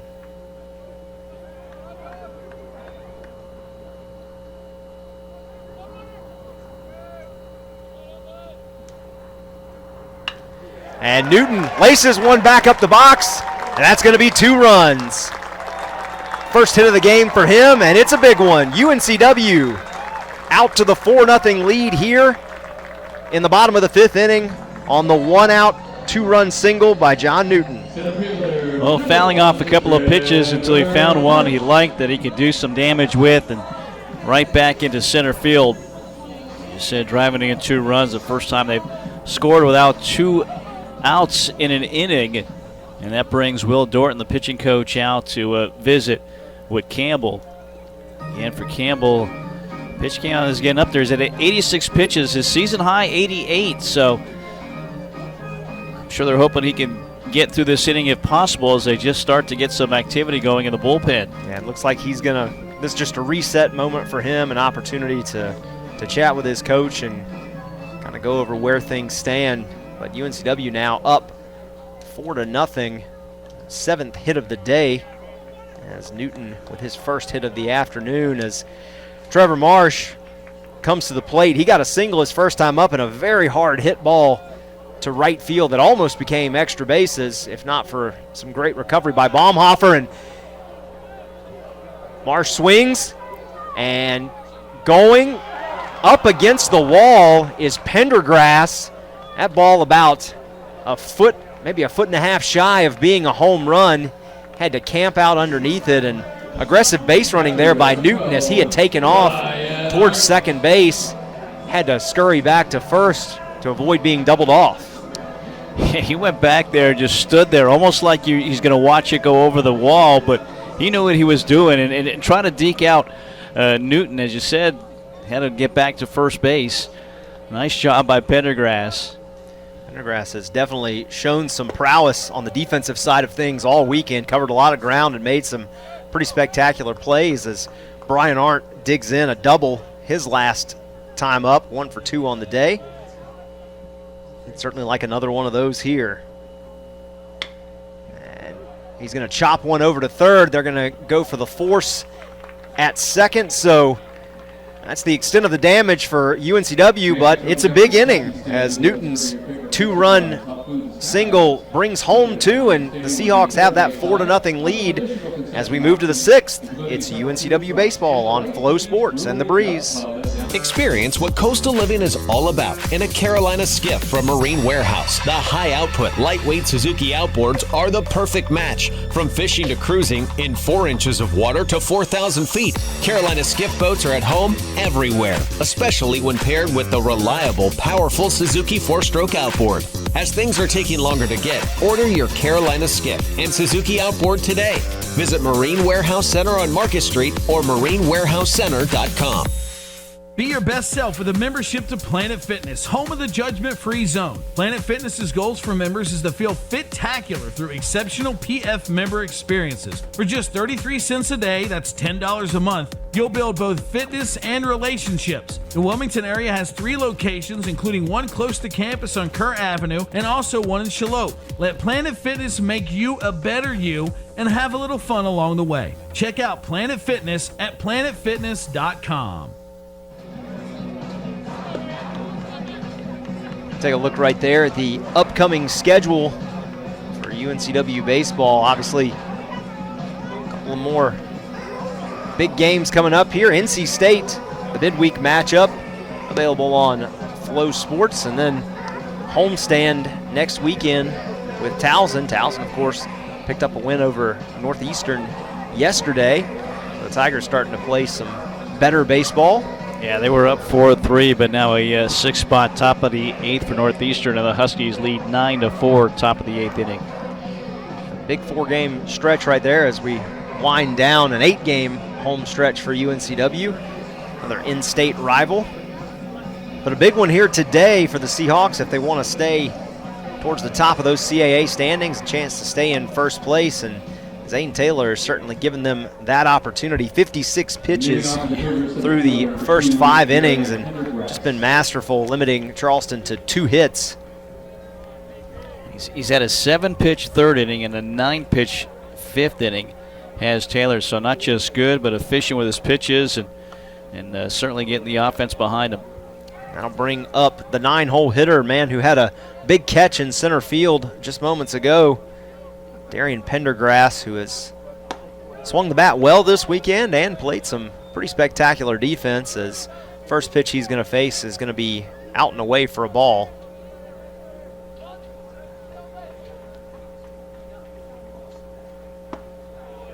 As the next one is called for a strike, so the count's going to even up at 1-1.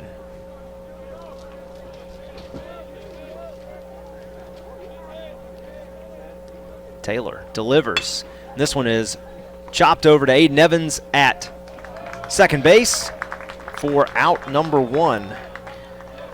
Quiet game defensively for Evans at second base. His first ball hit his way, but overall 5 ground outs, a double play turned by the defense as well. So again, that's part of the story of why Taylor has been very good here today and very efficient with his pitches.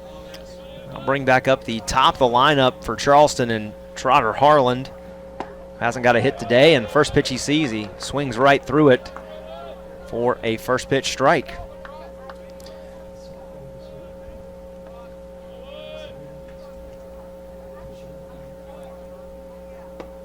Taylor brushes him back off the plate just a little bit there. So 1 ball and 1 strike here in the top of the 6th inning. UNCW again leading 4-0. As this pitch is high and away for ball 2.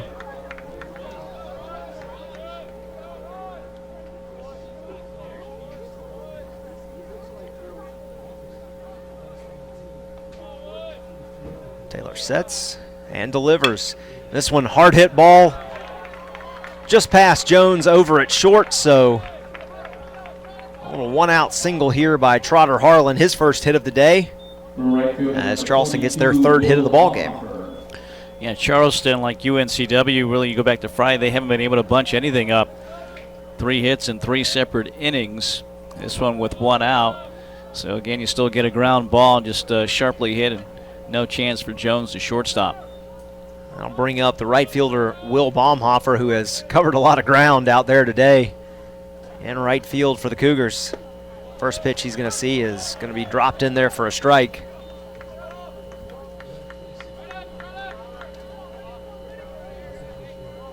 He's 0 for 2 on the day, one of the strikeout victims that Taylor has recorded.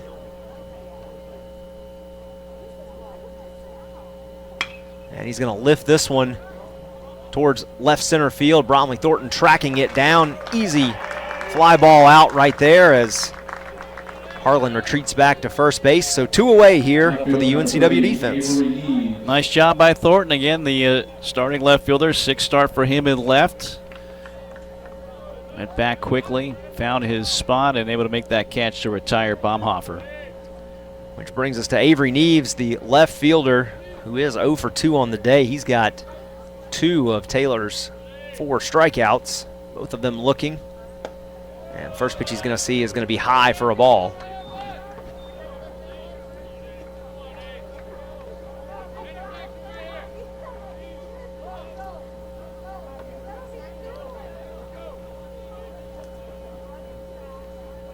And Taylor comes right back, brings it down into the zone. So 1 ball and 1 strike.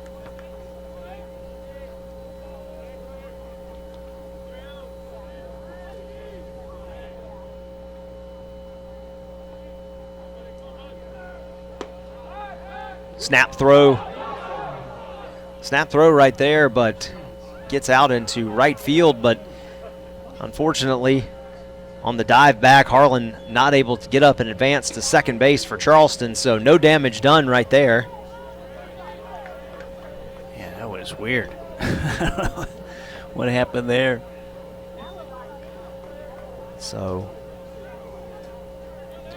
just in his hand too long, I guess. Just lucky that runner fell down. This time a little bit high, so 3 balls and 1 strike here to Neves as Taylor, this is now the 3rd time through the order for the Charleston batters against him. Been effective the first time through. Looks to get the 3rd out of the inning here. And called strike right there on the outside corner of the plate. So full count now here to Neves. 3 balls, 2 strikes, with 2 away here in the top of the 6th inning. Big pitch coming.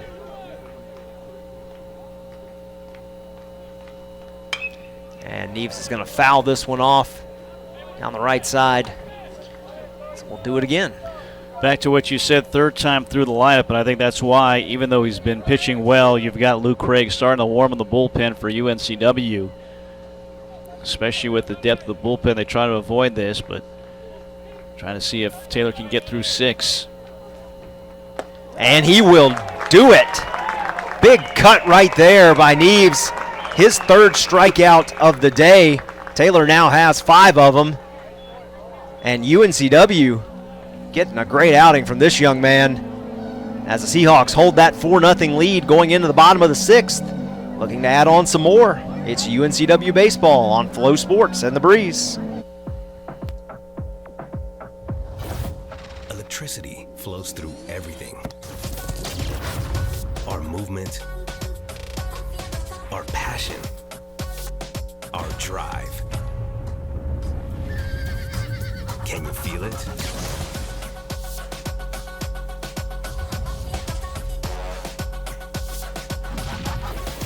Mustang Mach-E. Feel something electric. Game day at Walk-Ons is just different. And it starts with the way our teammates prep each dish from our scratch menu. No shortcuts. We are hand cutting every single mozzarella log straight from the block. Hand peeling, stuffing, and bacon wrapping each voodoo shrimp. Hand carving ribeyes for our steaks and po' boys. And hand slicing, then tossing our boneless wings and our house-made sauces. With wall-to-wall TVs and food like this, why would you want to watch anywhere else? That's game day. The Walk-Ons way. Sammy Seahawk out there joining the fans, intently watching this ball game. He is zoned in right now. He might hear us. He might be listening to us on the radio. Sammy, it's just warm-ups. No need to get so intense just yet. All right, fair enough. UNCW coming to bat here in the bottom of the 6th inning, and they'll do so against a new pitcher. Charleston going to the bullpen, calling on Andrew Duvall. The lefty comes in with a 1-0 record on the year. He's pitched 8 2/3 innings, has allowed 11 hits, 6 runs, 5 of them have been earned. Walked 5 and struck out 4. Has given up a home run, and leadoff batters are .500 against him, so if the numbers hold, Kevin Jones got a 50-50 shot at getting a hit here. As first pitch he's going to see is going to be in there for a called strike. Duvall with a 5.19 ERA on the season. And 50-50 shot. That one's 100% right there. Back up the box, just over Duvall's head for the leadoff single by Jones, his first hit of the day. Got a leadoff single from Kroom in the 5th inning. That turned into 2 runs in the inning. Now the leadoff single for Jones here in this 6th for Duvall, sophomore lefty. And guy used often last year with 16 appearances and 5 starts, coming out of the bullpen today and gives up the hit. Well, Bromley, what do you do for an encore here? Because it's been a heck of a day so far. 2 hits already, both of them RBI singles. He steps in with nobody out as he squares the bunt and puts down what looked for a moment like a good one, but it ends up rolling foul. So 1 ball and 1 strike to the New Hanover High School product, trying to move that runner over into scoring position. Pretty good bunt on the first base line, but it just hit the edge of the dirt and the grass and then spun off. But you see what UNCW's trying to do now, up 4 runs. Want to try to get that 5-run lead and play a little small ball with Thornton. And Thornton puts one down right there, but it is fouled off into the left-hand hitter's batter's box. So from a 1-0 advantage to 1-2, gotta think the bunt is off now. Of course, Thornton has shown the propensity to get a base hit, so let him swing away right here. And he's gonna line it out to Pendergrass in center field, so well hit ball, but unfortunately just right at where Pendergrass was playing, 3 or 4 steps over, and he gets the out. Yeah, Pendergrass can cover a lot of area, a lot of territory out there, as we've seen this weekend, and that one just hung up too long for him to get over there in the gap and make that play. But still, it's been a nice game here so far for Bromley Thornton. That'll bring up the top of the order as Aiden Evans, looking for his first hit of the day, walked his first time up and then has flown out to right field the next 2 times.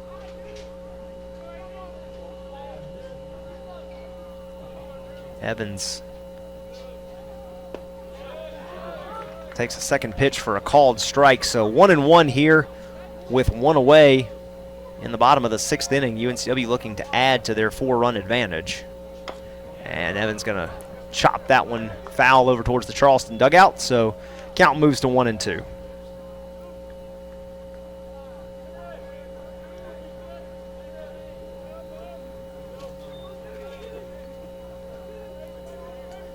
Duvall sets and delivers. Evans fouls that one out of play over down the right field side.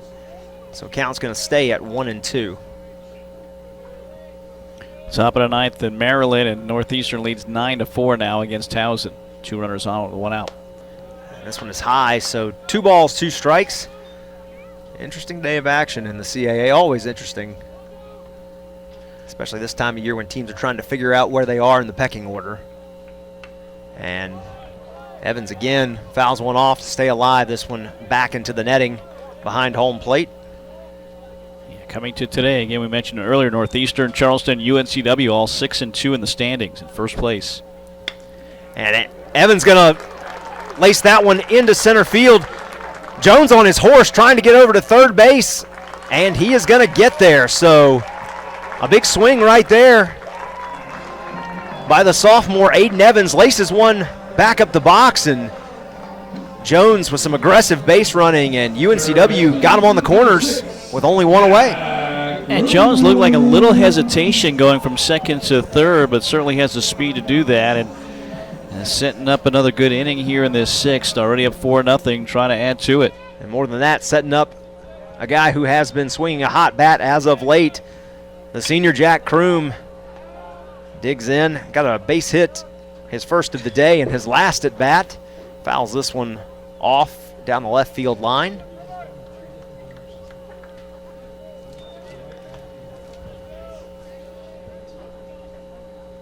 And Kroom, a slow roller, and it's going to be an error. So Kroom is going to reach base, and the run is going to score. Harlan just picked up the ball and lazily flipped it over to Luke Wood to try and get the force out at second base, and 2 players just not communicating well as he just overflipped it. Yeah, I think Wood thought that Harlan was going to take it himself, step on second and then throw to first because he was so close to the bag, and Wood maybe not expecting it, so the Seahawks will take advantage and score another run. We talked about taking advantage of opportunities. Well, Charleston giving UNCW some right there as DiMartino with a hard hit ball into center field, but Pendergrass tracks it down to record the second out. So good swing right there by DiMartino. Unfortunately, nothing to show for it as the runners have to retreat. So 2 away here as Seahawks still have runners on first and second. Every ball you'd think it's hit sharp, it's going to get down out there, Pendergrass is there. Again, I thought that one was going to get down the gap at least, but no chance with Pendergrass playing outstanding center field here in this game. He's certainly shown a lot of talent this weekend, covering a lot of ground out there. Makes it look easy.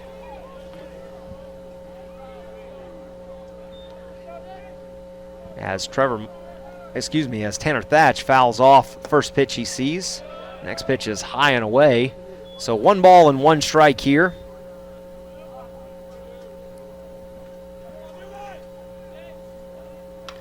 And Thatch again swinging away, fouls this one off.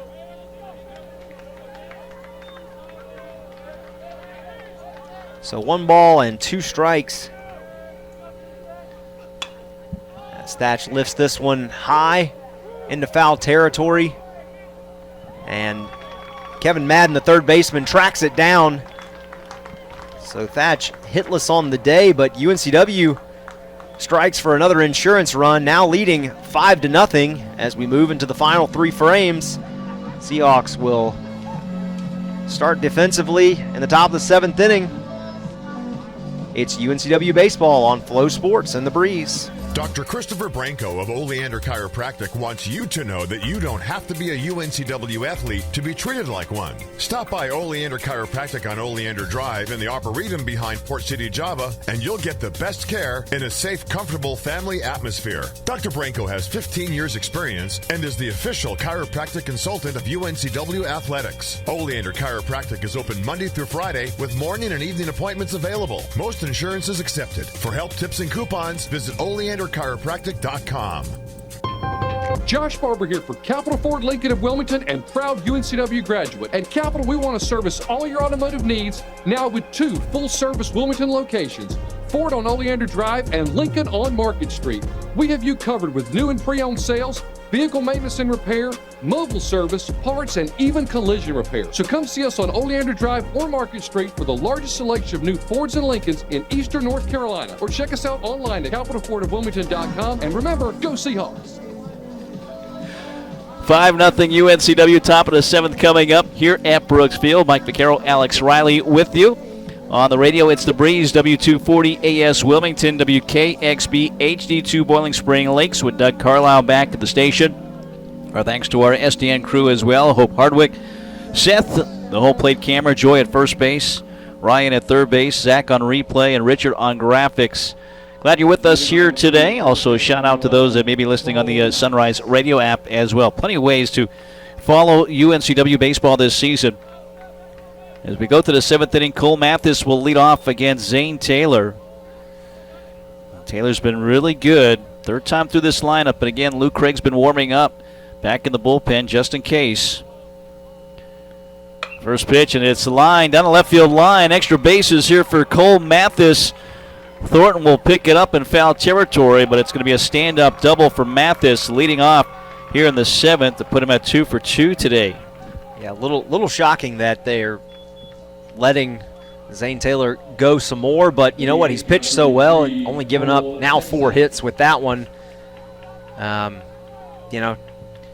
It's interesting to see how there's obviously action in the bullpen. Interested to see how long of a leash we talked about that he's going to have, but hard to pull him when he's having the day that he's having.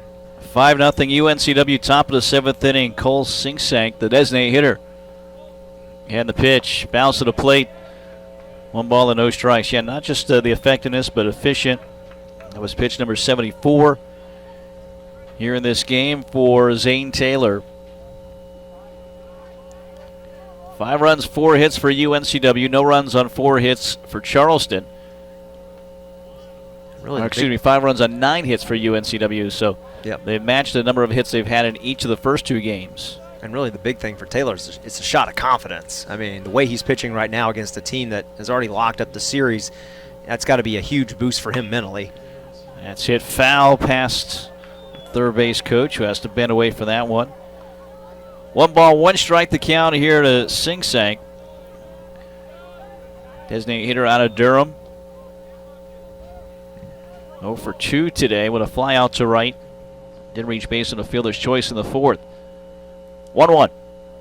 And that's going to be bounced on a low hop to Kroom. Picks it, looks the runner back, throws the first base for 1 out in the top of the 7th. What else do you expect from Jack Kroom at this point? Just steady, steady, steady, makes the play, makes it look routine, makes sure the runner doesn't advance, looks him back. He just plays solid baseball out there. Low hop, picked it cleanly. Luke Wood, the shortstop, 0 for 2 today. Mathis at second base, a leadoff double. His second hit of the day to go along with a walk for Mathis. Taylor, the pitch. That one is sent to left. Moving back is Thornton against the base of the wall. It will get down. Mathis will score, and it's a double for Luke Wood. 5-1. Our score here in the top of the 7th with 1 out. Well, what we've seen through these first 3 batters is some hard hit balls. The double, obviously, that started things off there for Mathis was well hit. And then, obviously, we saw a hard hit one from Cole Singsank, and now Luke Wood with a hard hit one out to left field. So, got to think that the leash is getting short, and Coach Randy Hood making the walk out now. Hey, stick with Taylor here. Again, a 3rd time through for some of these hitters. Mathis had success earlier against Zane Taylor. Now you've got a couple of doubles, a run in on 2 hits in the top of the 7th. 5-1 ball game, only 1 out. Luke Wood at second base. Not often we've seen a pitcher talk Randy Hood out of making a pitching change. Taylor might be one of those guys that could do that. Hands on the hips for Hood right now, talking with Taylor, and he will make the pitching change. So Pepsi pitching change here for UNCW. Pepsi, proud partner of the Seahawks. Luke Craig, he's been warming up. The lefty is ready to go. We'll see him next. Top of the 7th, 1 out, 1 on. UNCW leads 5-1 on Flow Sports and 95.9 The Breeze.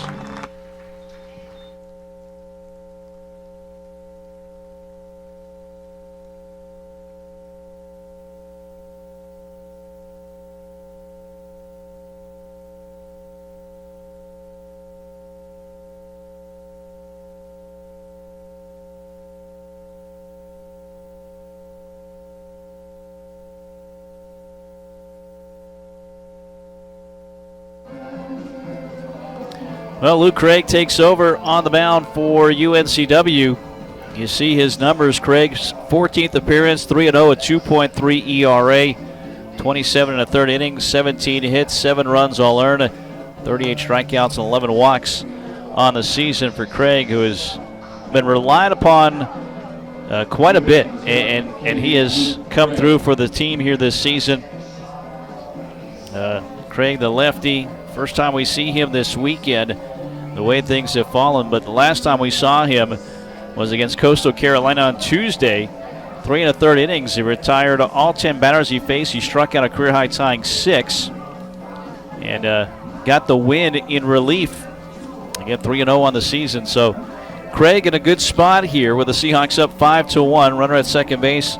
Good move, I think, to go to Craig right now. Yeah, but you got to give a huge hat tip to Zane Taylor and the effort that he gave today. You know, we saw UNCW starting pitchers these first 2 games with Sales and Schaefer get touched up a little bit, really kind of put the Seahawks on their heels a little bit, giving up some runs. And Taylor did a great job right up until this top of the 7th inning, giving up those back-to-back doubles that allowed the run to come in. I mean, 77 pitches. He dropped his ERA a full half a point. Now, obviously, there's still a runner he's responsible for on base right now, but 6 1/3, 5 hits, 1 run. It was earned. 5 strikeouts to just 1 walk. You talk about a Charleston team that drew 18 walks coming into this game, and he only gives up 1 today. Just an absolutely night and day difference from what he gave today versus what we've seen UNCW do the first couple games of this series. Luke Craig against Dylan Johnson. The catcher, first pitch.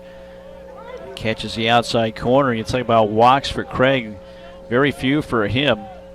His last 3 outings, 3 appearances, only 1 walk, while he struck out 14 batters during that span as well.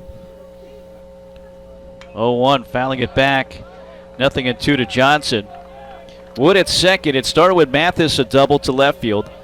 Sing Sank grounded out, and then Wood doubled to left to drive in the run. So 1 run, 2 hits of the inning for Charleston with 1 out. Ground ball up the middle. Diving play, and Jones will not get there. Another run will score on a single by Dylan Johnson. And it's 5-2 UNCW in the top of the 7th. Yeah, shift just a little off right there as Jones tried to cover a lot of ground to knock it down. Don't know if he was going to have a play over at first base. Run was definitely going to score, but great effort right there to try and get to it, just a little far out of reach. I don't now close the book on the starter, Zane Taylor. 2 runs allowed on 5 hits. First pitch to Madden is fouled off. 1 for 2 today is Kevin Madden with a single to left field in the 3rd. Flied out to right field. That was in the 5th. Top of the 7th, 5-2 UNCW. 1 out, 1 on for Charleston. And the pitch too far away. 1 ball, 1 strike the count.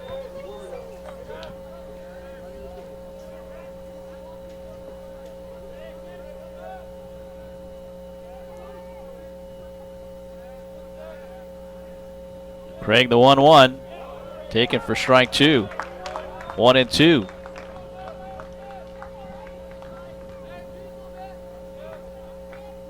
Senior lefty out of Sanford.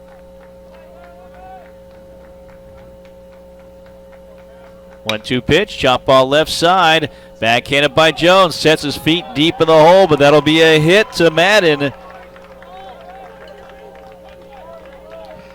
So 4 hits in the inning. 3 consecutive hits here. Runners at first and second with a 1 out. Charleston starting to figure out the the bats here. They were limited those first couple innings. Not much to show for it, but starting to come around a little bit, threatening to get back in this game as the tying run is now at the plate. 5-2 UNCW leads. Top of the 7th, one out. Runners at first and second. Pendergrass, the center fielder, showed bunt. Oh, takes a ball. Looked like David maybe was about to call a strike. Changed his mind.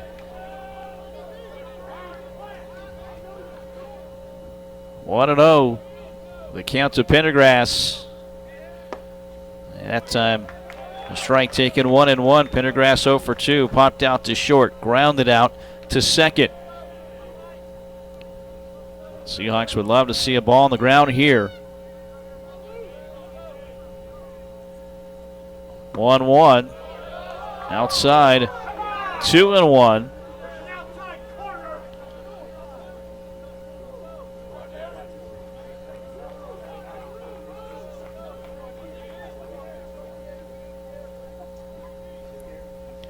Two-one pitch, high and away with a fastball, 3-1. Top of the lineup next, Trotter Harlan on deck for Charleston. UNCW leads 5-2.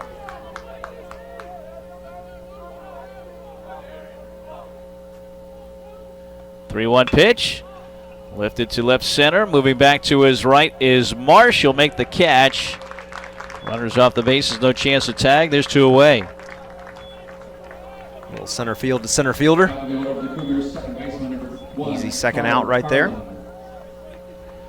Trotter Harlan 1 for 3 today for the second baseman. 2 outs, runners at first and second. UNCW leads 5-2. Again, the tying run at the plate. This time it's Harlan. Luke Craig on the mound. The pitch inside. 1-0.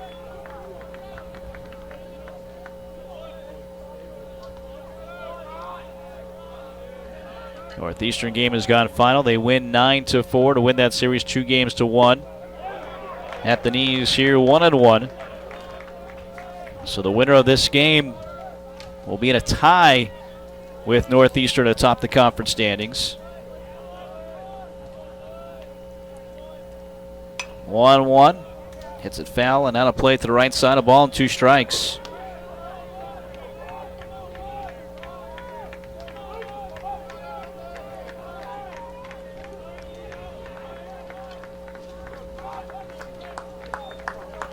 One ball, 2 strikes, 2 outs, 2 runners on base for Charleston. Top of the 7th inning. The pitch way outside. And it's 2-2 now to Harlan.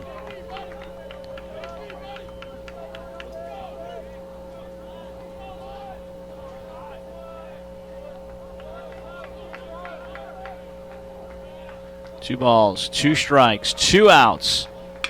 Off the end of the bat, right there is Thatch. A race to the bag now. He'll toss to Craig. Steps on the bag, and that'll do it. Charleston in the inning, 2 runs, 4 hits, no errors, 2 runners left on base. Time to stretch here in Wilmington. UNCW leads 5-2 in this Game 3 matchup with Charleston. Back after this on Flow Sports and The Breeze. Now at Hardee's, 2 hand-breaded chicken tender wraps are only $5. Choose your favorite flavors for endless combinations. 2 wraps, just $5. Hardee's, goodness in the making. Get exclusive offers on the Hardee's app.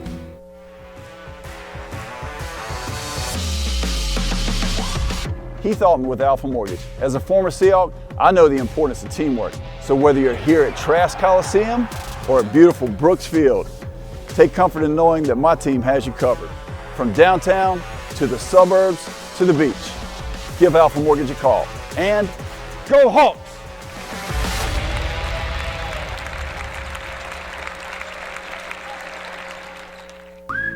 Hardee's 2 for $5 breakfast bake goodness into your morning. Choose a biscuit with sausage and egg, biscuit and gravy, or a country fried steak biscuit. And now, enjoy breakfast till noon every day. Hardee's, goodness in the making. Get exclusive offers on the Hardee's app.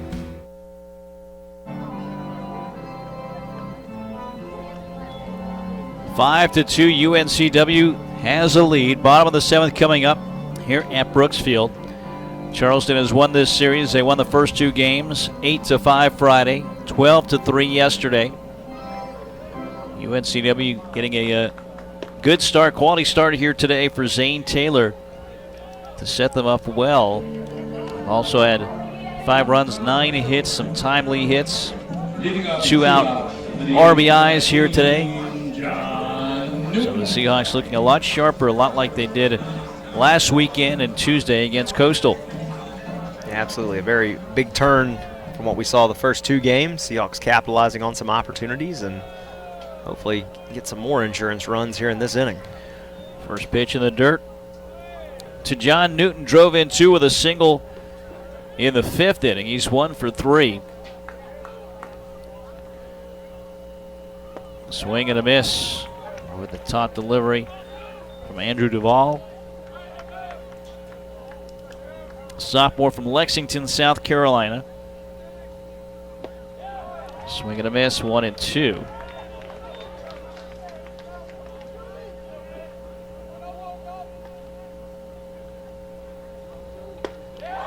Swing and a miss, and he'll strike out Newton. He strikes out for a 3rd time here in this game. UNCW has only got 5 strikeouts for the game, but 3 of them belong to Newton, unfortunately. It's been an improving statistic, 5 or less strikeouts now for the last 8 games. Within that span, 3 a season low at A&T, so they're right at 5, 3 of them by Newton. Marsh 1 for 3 today. In the first pitch he takes is strike 1. He was backing away. A couple of flyouts since the single he had in the second. Seahawks up 5-2. Bottom of the 7th inning. That pitch misses low. 1 ball, 1 strike the count.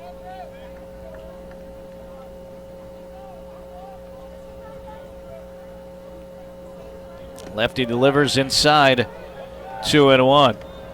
Shift on with Madden, the third baseman, playing off the line. Up the middle is the shortstop, Luke Wood. Still to the third base side of second base. That's up. And now 3-1 to Marsh.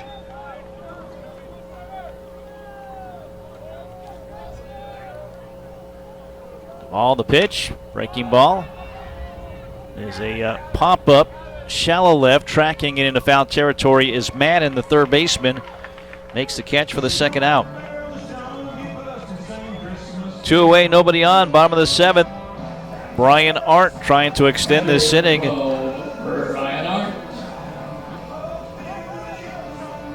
Against Duvall, who came in the 6th, gave up a run on 2 hits in the inning.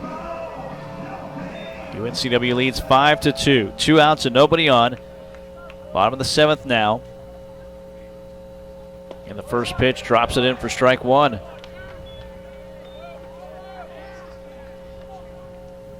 UNCW 13-2 on the season, leading after 6 innings.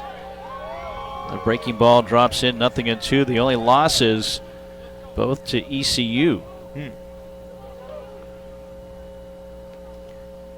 0-2, swung on and missed. Duvall makes quick work of it. The Seahawks in the 7th, 2 strikeouts, and the pop out will do it. Top of the 8th coming up, UNCW 5, Charleston 2 here on Flow Sports at 95.9 The Breeze. Hampton Inn University and Hampton Inn Suites Landfall Park are proud UNCW Seahawks sponsors. Award-winning hotels providing rooms, suites, catering, and meeting rooms. Ask for the Seahawks special. Call 910-399-9006. That's 910-399-9006. HamptonInn.com and support the Seahawks.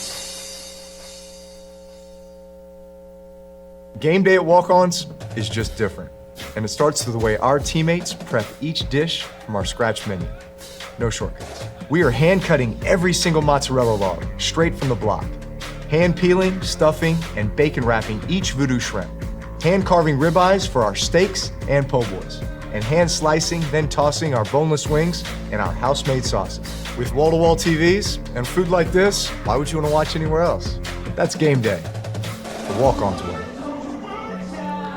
Great day here in Wilmington. Seahawks up 5-2 at home at Brooksfield. Again in the middle of an 8-game homestand that continues Tuesday against NC State, next weekend at home against Towson for 3 games. UNCWsports.com/buy tickets. Best way to get those tickets if you don't have them yet. Make sure you're part of the crowd out here for those games coming up. So UNCW again leading this game 5-2 as we go to the top of the 8th inning.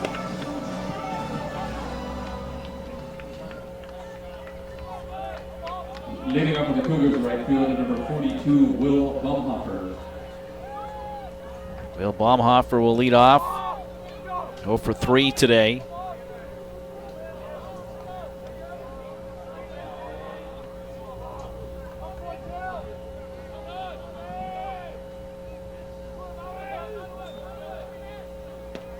Low and away. First pitch. Well, now the situation is Craig's to kind of handle. He inherited runners on base last time. Charleston's starting to build a little momentum. See if he can settle in and put a 0 up on the board. Fastball high, 2 balls and no strikes.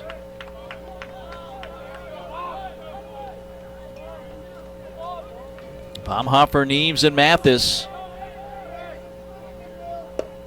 Misses low, 3-0.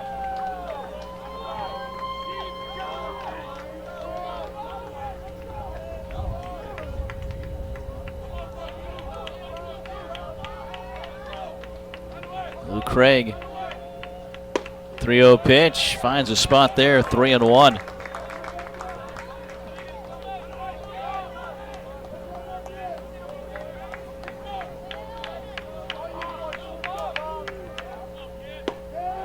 Oh, he catches the outside corner as Baumhofer throws the bat, thinking he walked. A full count now.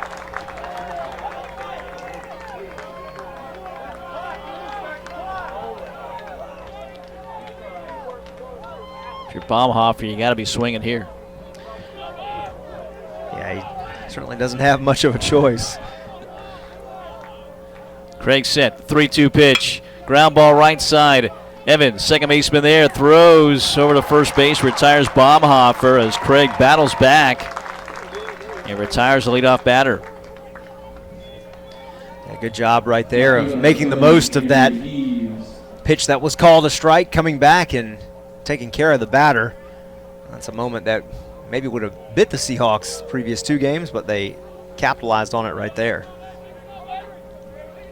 Neves, first pitch. Fills up the strike zone with strike 1 and Neves, who has struck out 3 times today. He's 0 for 3, 2 looking, the last one swinging, which ended the 6th inning. We're the top of the 8th, 5-2 UNCW. Pop up on the right side. Aiden Evans, second baseman in shallow right field, makes the catch, and there's 2 away. You know, it's funny, I think we said something a couple innings back about Evans not really having much of a role today, and then back-to-back outs right there, so he's certainly getting more involved. He's getting a little busier now at second base and doing a nice job and making his 8th start over there. 2 outs and nobody on for Cole Mathis. Doubled his last time up. First pitch swing and popping it out of play. 2 for 2 with a walk today is Mathis. Puts him at 5 for 10 this weekend. The junior out of Georgia. UNCW leads 5-2. 2 outs and nobody on. Outside corner strike taken by Mathis. Shift on. They put Evans, the second baseman, up the middle, just to the right of second base. Heels in the outfield. 0-2. Missed inside. And now 1 ball and 2 strikes to Mathis.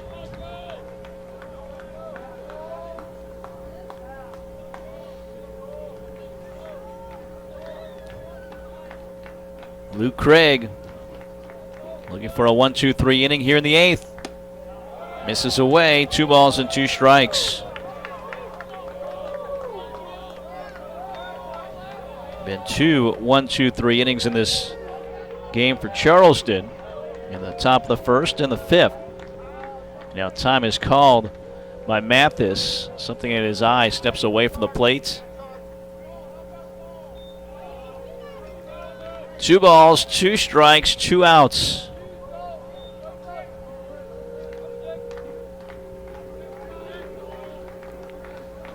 Luke Craig, the lefty, set, and the pitch.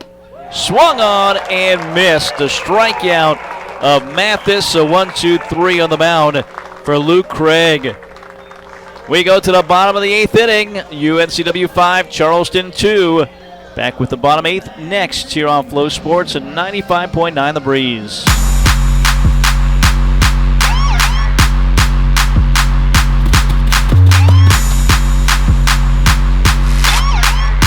Today is your day. It's time to stop wishing for it and start working towards it. One day at a time, one workout at a time. Your best is not behind you. Look forward.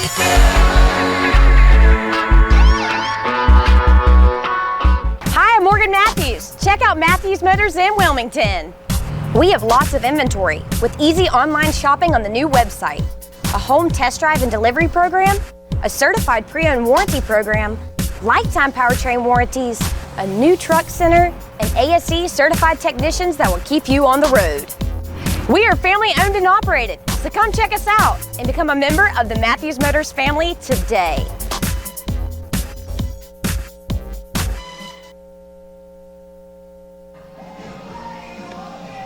With UNCW up 3, Garrick Murray takes over on the mound. The junior from Charleston out of West Ashley High School. Start off with Kevin Jones. Murray on the season, his 6th appearance, all in relief. No record of 5.4 ERA, 5 innings, 4 hits, 4 runs with 3 earned, 3 strikeouts and 4 walks.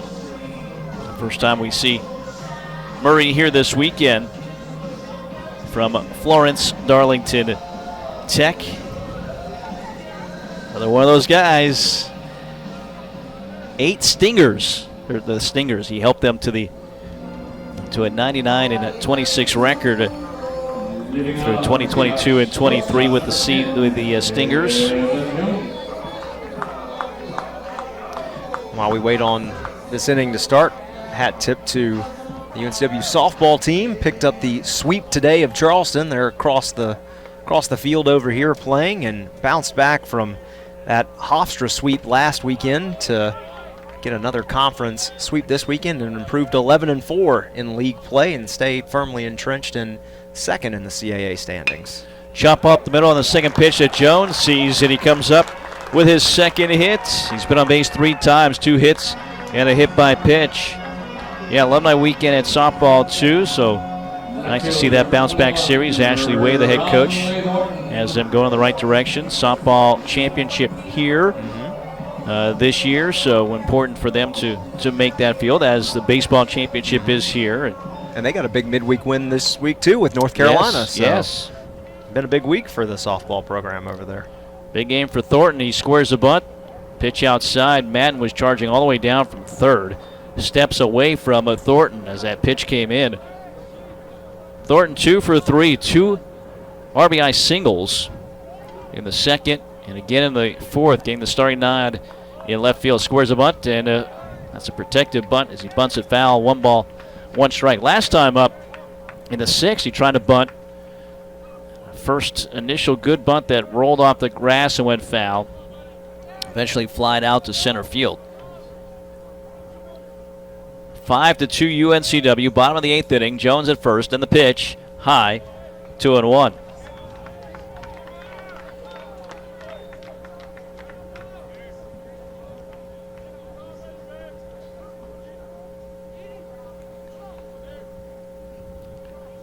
Murray, set, and the 2-1 pitch, and it's hit foul. Speaking of North Carolina, and this date back in 1998, the baseball team a big win against North Carolina, 11-8, the final score. Part of an 11-game win streak at the time for UNCW baseball.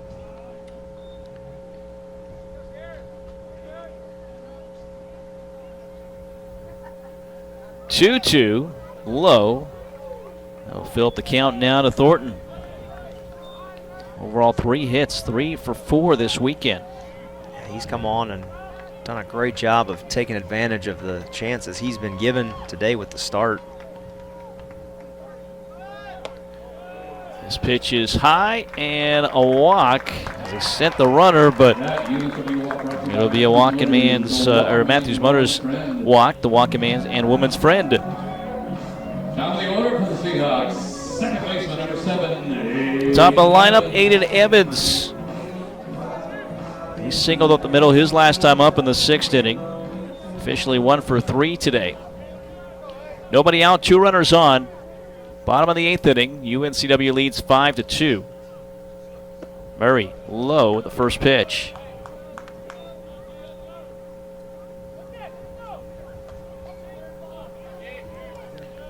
Only the 3rd walk issued by the Charleston pitching staff today. Squaring a bunt, bunting at third base side, pulling up Madden away from the bag over to first base, and a nice job of Harlan, the second baseman covering, just stepped in the bag ahead of Evans. Sacrifice bunt, 2 in scoring position with a 1 out.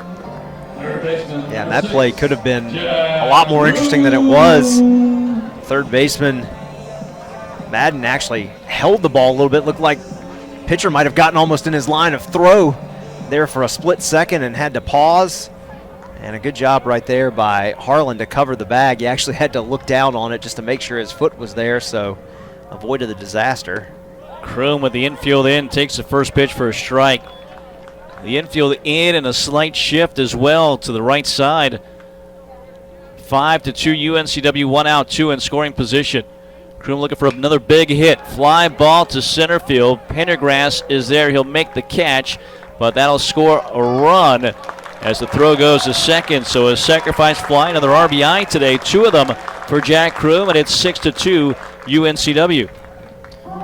Just getting the job done as Jack Kroom continues to produce every time he's at the plate and in the field, it seems like. So that's a big one right there for UNCW to push it back to a 4-run lead. 2 outs, runner at third base, and here comes Chad Holbrook. You've got Ali DiMartino coming up.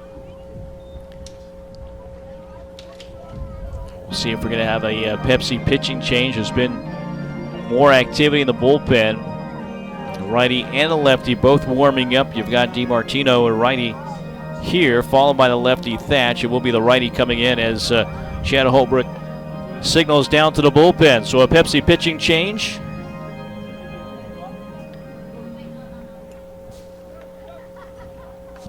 Wait to see who it is. It looks like it is Zeph Arnold, a freshman right-handed pitcher. Monroeville, Louisiana product. So Murray is done. 6-2 our score. As Arnold takes over here, Arnold, take a look at his numbers. Just his second appearance. No record, no ERA, only 1 inning of work. No hits or runs allowed, 1 strikeout, and no walks. But UNCW, you know, they haven't been coming up with the timely hits games 1 and 2. That's falling in line here. They're driving in runs without the benefit of hits here. So execution on day 3 in this series has been much better for UNCW offensively here in this game. Yeah, this is what we've been expecting from the Seahawks, and they've kind of gotten the job done today without the benefit of a whole lot of walks, unlike Charleston, who capitalized on them those first 2 games. UNCW got that leadoff walk to start the game, and then only 2 more since then, something like that. I mean, and really, Seahawks have only drawn, I think, 9 walks all weekend when you look at it as compared to the 19 that they've given up. So UNCW finally starting to piece some of those hits together today, capitalize on a couple of errors that Charleston's committed, and you know, it's a 4-run ball game, and this is where the Seahawks wanted to be, and they thought they would be at points during this weekend. Just unfortunately, it had to happen on the last day rather than the first 2. No runs off of home runs today. Only 6 times UNCW has not hit a home run in a game. Today it's been 4 runs scored on singles. 2 singles from Thornton scoring a run each time. A single for Newton drove in 2. And then a fielder's choice from Kroom drove in run number 5, run number 6 from Kroom on a sacrifice fly. That just happened for out number 2. So with 2 outs, you have Thornton on at third base. And Alec DiMartino comes up. So, again, a rare game if this keeps up and holds up here. It'd be just the 7th time UNCW does not hit a home run in a game. DiMartino, 1 for 3 today. Breaking ball in the dirt. 1 ball and no strikes. His lone hit, a single back in the 5th inning, scored a run.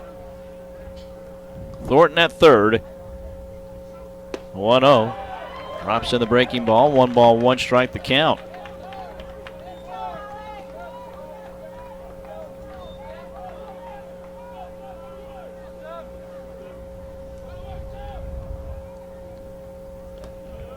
Nice job by Johnson as that pitch was in the dirt.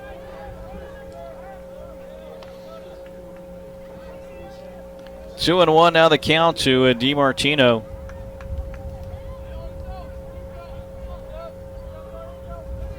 So you have 3 sisters, Zayla, Zadie, and Zelly. I'm noticing a theme. Yes.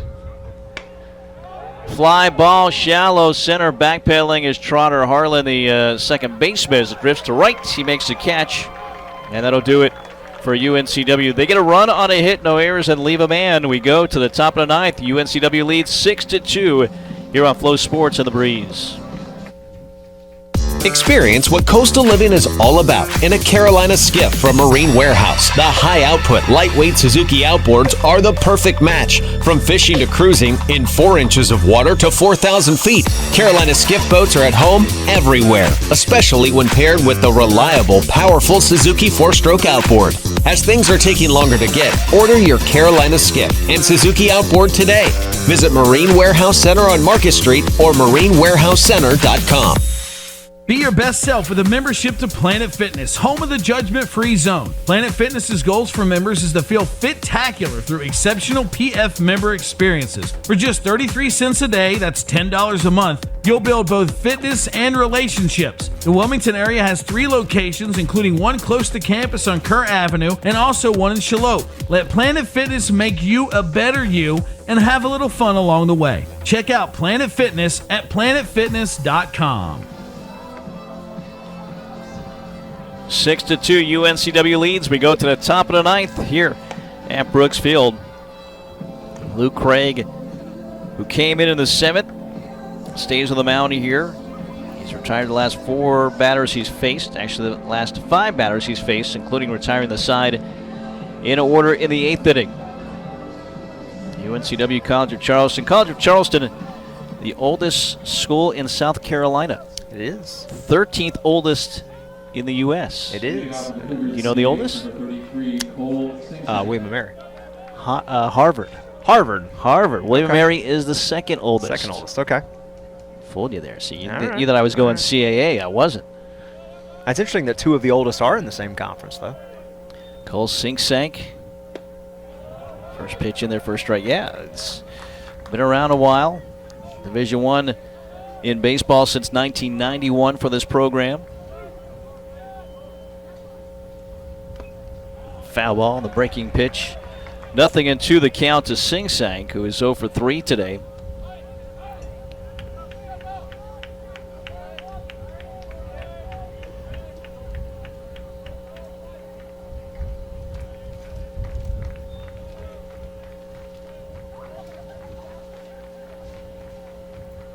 No balls, 2 strikes. Swing and a miss. Nice pitch right there. And a strikeout. The second for Luke Craig, just getting to pass him at 93 miles an hour with a fastball. That's what you want from your relievers when they come in, to locate, change the speed up, get the velocity in there, and Craig has certainly delivered so far today. Luke Wood, the first pitch inside. You mentioned William & Mary. That is the 3rd longest rivalry on the baseball side for UNCW. 125 meetings with the Tribe and the most wins in a series with 88. This is hit to right field, moving to his left, and out of his reach, DiMartino, as it'll get back to the base of the wall. Extra bases, at least a double. It'll be a stand-up double here for Wood. His 2nd consecutive double. He had an RBI double in the 7th. Catcher number 9, Dylan Just a good piece of hitting right there. Put it where DiMartino was going to be hard-pressed to catch up to it. And he made a great effort on it, but just unfortunately out of his reach. So Charleston trying to extend this game and chip away at that deficit and force the issue. 6-2, UNCW leads. 1 out, 1 on. Top of the 9th inning for Dylan Johnson. Fastball inside corner, 0-1. So William & Mary, the third longest rivalry. The top two. It's funny. I had looked this up before the ECU game, and now I can't remember who it is. I know ECU is one of the longest. It is ECU, 146, and then Campbell, 129. Yep. That was the note I had said earlier about NC State about to become one of those teams that goes over 100 with UNCW. Not a whole lot of them. I believe there was a couple in the old CAA days, an Old Dominion or something like that. Old Dominion is up there, Yeah. Yeah, some of those rivalries have gone away. Ground ball up the middle, off the mound, around it. Fielding it is Evans. And Johnson retired, 2 away. Top of the second, the runner goes to third. Third baseman number 16, Kevin Madden.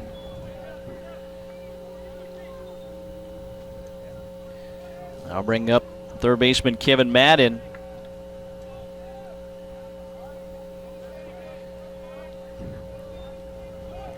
NC State, they have played 97 times. 98th meeting coming up on Tuesday. Inside to Madden. 1 ball and no strikes. 6-2 our score, 2 outs, runner at third, top of the 9th inning. Madden 2 for 3 today.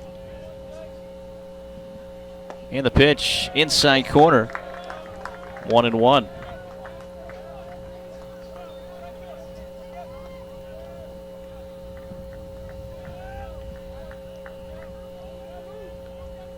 Old Dominion, 120 meetings. Pop up out of play. 1 ball, 2 strikes a count. It's been a while since those two teams have played now that they're not in the CAA together anymore. Last meeting 2013, the series in Norfolk. UNCW had won 6 straight in that series before it has ended. 1 ball, 2 strikes, 2 outs, runner at third base. The pitch, ground ball to Jones, sharply hit and past him. Despite the diving effort, Madden drives in the 3rd run of the game here for Charleston.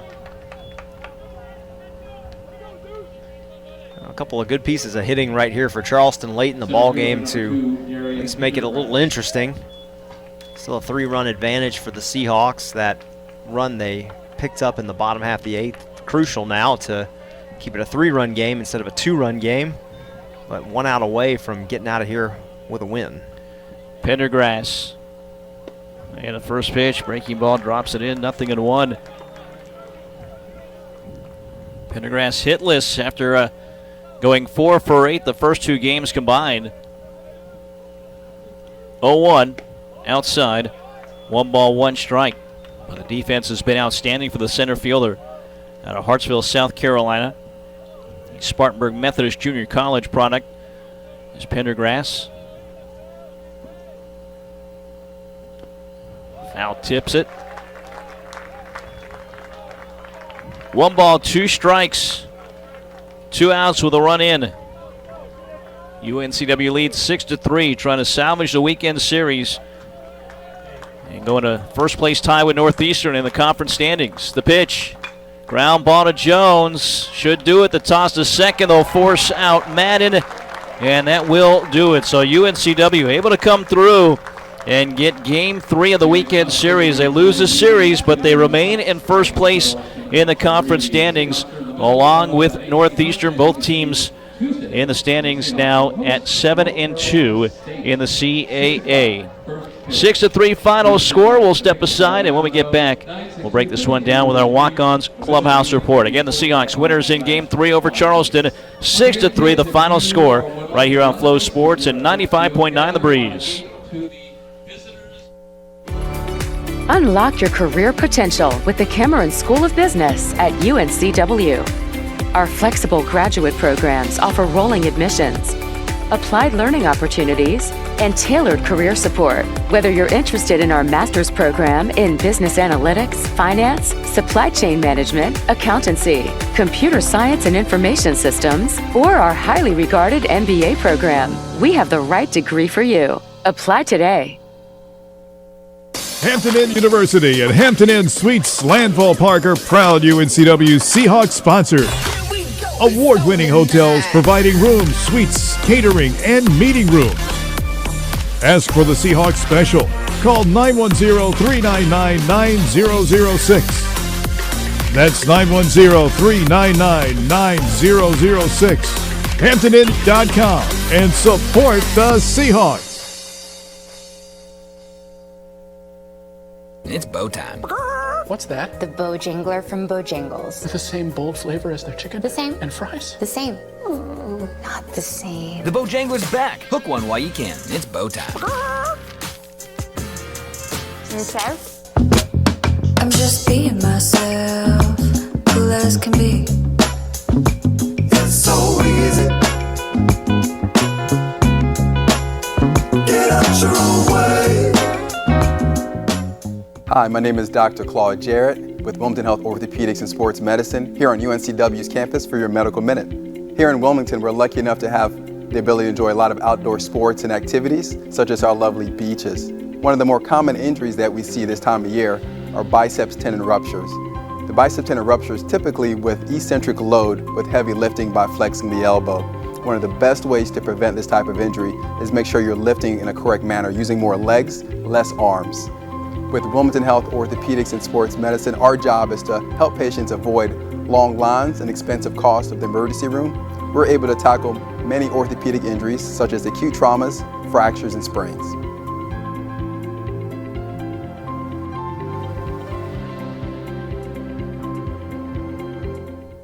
At Pawn USA, we buy, sell, trade, and loan money on almost anything. Buying? Come check out our amazing inventory at our 5 convenient locations. Selling? We can give you cash or a loan for your items on the spot. Find the Pawn USA nearest you in Wallace, Charlotte, Leland, and in Wilmington, and we'll work with you for an enjoyable and beneficial experience. Ask about our free layaway plan and check us out at pawnusa.net and on eBay. There's always a new find at Pawn USA. Hi, I'm Morgan Matthews. Check out Matthews Motors in Wilmington. We have lots of inventory with easy online shopping on the new website, a home test drive and delivery program, a certified pre-owned warranty program, lifetime powertrain warranties, a new truck center, and ASE certified technicians that will keep you on the road. We are family owned and operated, so come check us out and become a member of the Matthews Motors family today. It's bow time. Hurry into Bojangles for 2 scratch-made sizzling sausage biscuits for just $4. One bite and you'll want breakfast for dinner. Good thing we serve savory sausage biscuits all day. But this 2-for-4 deal won't last forever. It's bow time. I'm just being myself, cool as can be. It's so easy. Get out your own way. UNCW bounces back after back-to-back losses, losing the series but winning the final game to salvage a weekend and, as mentioned, stay in first place in the conference standings. Mike Vaccaro, Alex Riley back with you here at Brooks Field. 6-3 the final score here in this contest. Our Walk-On's Clubhouse report now. Walk-On Sports Bistro, game day with a taste of Louisiana, located at 3710 Oleander Drive. Walk-On's the post-game destination of the Seahawks. Well, again, they just didn't play well from all facets the last couple of days, but not the case here. And it started with Zane Taylor on the mound, got some timely hits, flawless defense with no errors, everything back together. This is the team that we saw win those 4 straight games, winning this game here this afternoon. Yeah, absolutely. Taylor really set the tone, which is what was missing in those first 2 games, a starting pitcher that was kind of dominant and setting that tone early on, and he certainly did it with that 1-2-3 inning to start things off, kept Charleston off the board for a very, very long time up until the 7th inning, and really UNCW didn't hurt themselves. They only allowed 1 walk on the day, struck out 7. The pitching of Taylor and then Craig coming in on the back end kind of picked up where he left off. Charleston hit a couple of balls hard, got a couple of base hits there towards the tail end of things, ended up with 9 for the game, but really by the point they started getting their bats going around, UNCW had kind of built that momentum and built that lead, and it was enough to hold on for the win. And knowing you still had Luke Craig, you never used Connor Kane in this weekend series, but Zane Taylor, even though you knew you had those guys, he was pitching so well, you just let him go, and he goes 6 1/3. Yeah, we talked about it before about how long would he go? Could he be a 5-inning guy? Would he be a 4-inning guy? I mean, could you see as short as 3? And the more things kept rolling along, you were like, well, just let him keep going. Let him keep doing what he's doing because it was effective and it was getting the job done. And Randy Hood had the confidence in him. And you really got to think that this is something that is going to boost his confidence. He's been in some tough situations. He's had some short outings this year where he's been pulled probably before he wanted to come out. But today, when UNCW needed it the most, he gave them the effort that they were looking for, and it's got to be a big boost for him. It's a season-high 6 1/3 innings, 2 runs on 5 hits, and he kept the ball down. He had 6 ground outs among his outs, the 5 strikeouts, only the 1 walk. Zane Taylor, the win, 3-0 record for Taylor. The loss goes to Connor Campbell, who's 4-2, no save here today. UNCW 19-13, 7-2 in the conference. Charleston 20-10, 6-3 in league play. So again, UNCW tied atop the conference standings with Northeastern. Charleston will be below those two, going at 6-3 here today, or 6-3 their record in the conference. 6-3 the final score. UNCW wins this game as they bring it all back together here on this Sunday afternoon to win Game 3 of the weekend series. Our Pawn USA game recap with 5 convenient locations across southeastern North Carolina. It's easy to buy, sell, or obtain a cash loan.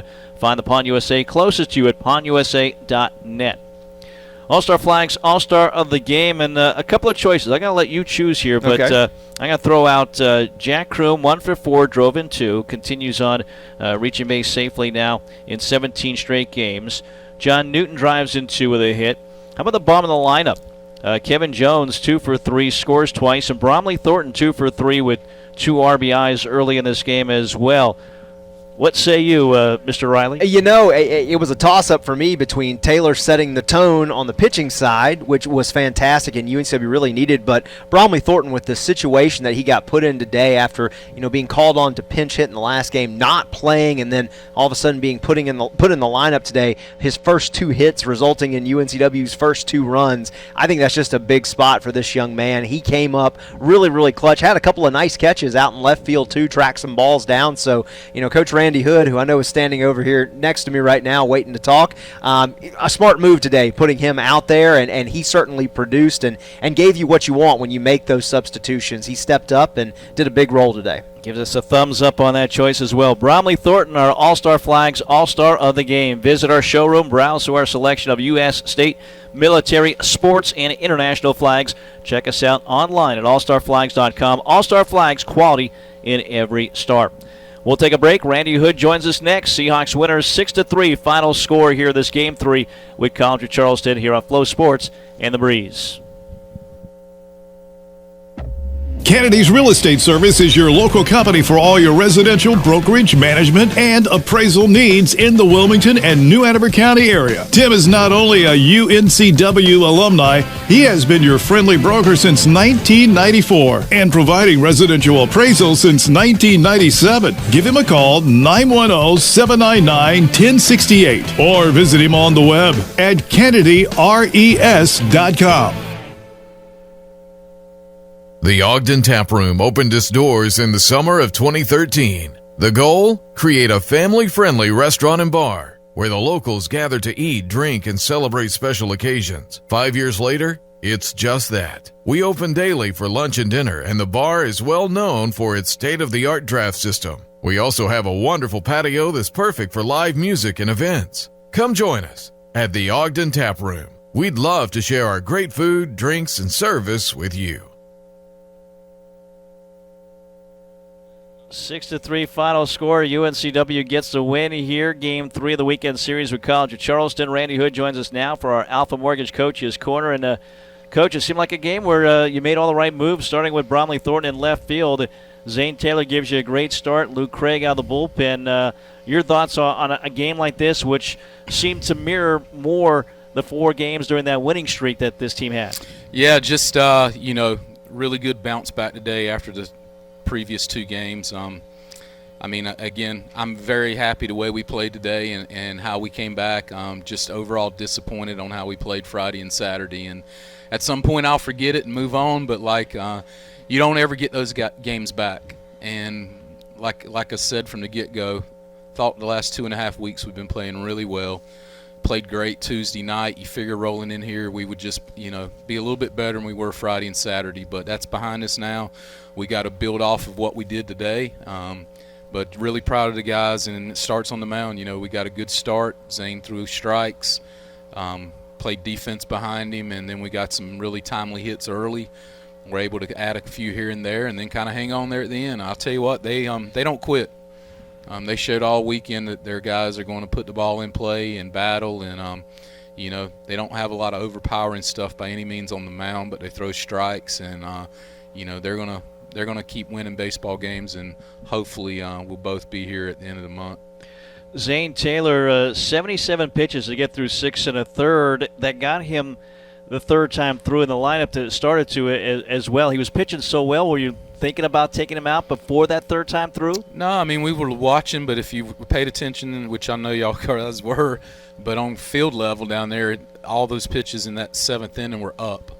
The 2 doubles kind of almost slightly tomahawked it, and I just, I think with those guys and with Zane, when he's getting the ball up, it could be a little trouble. So we still had 3 of our top arms rested. You got Luke, you got Cody Benton in a jam, and you got Connor Kane there. So, that was kind of our decisions to go at that point. Luke gave us a good job.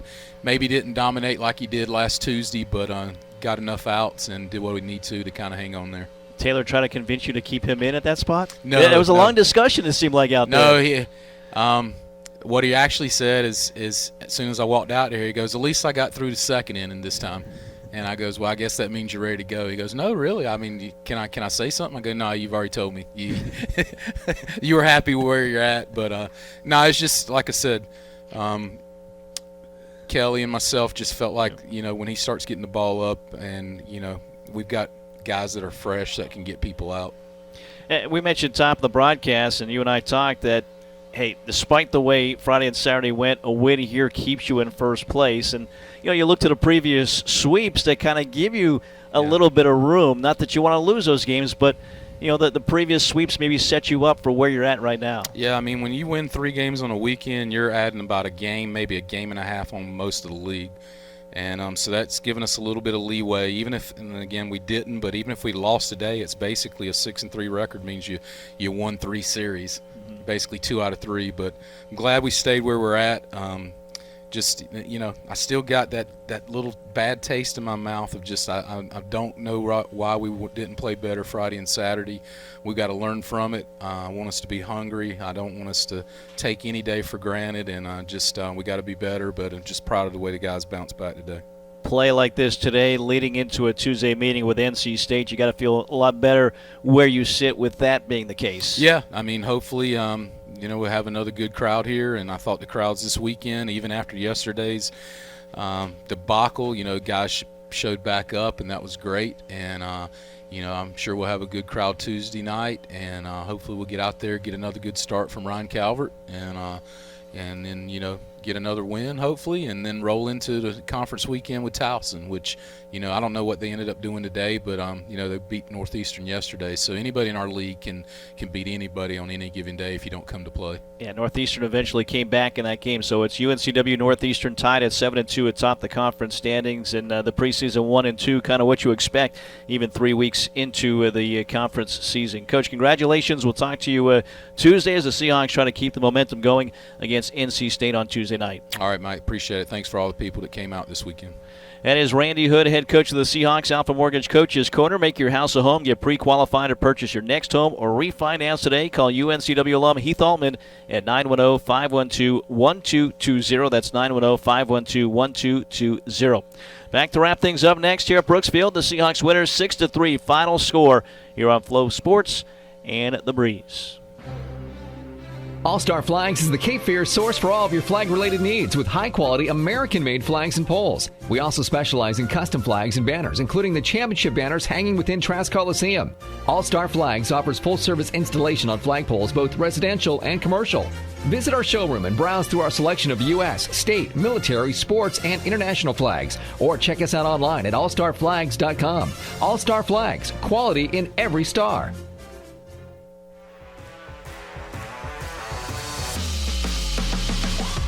Heath Alton with Alpha Mortgage. As a former Seahawk, I know the importance of teamwork. So whether you're here at Trask Coliseum or at beautiful Brooks Field, take comfort in knowing that my team has you covered.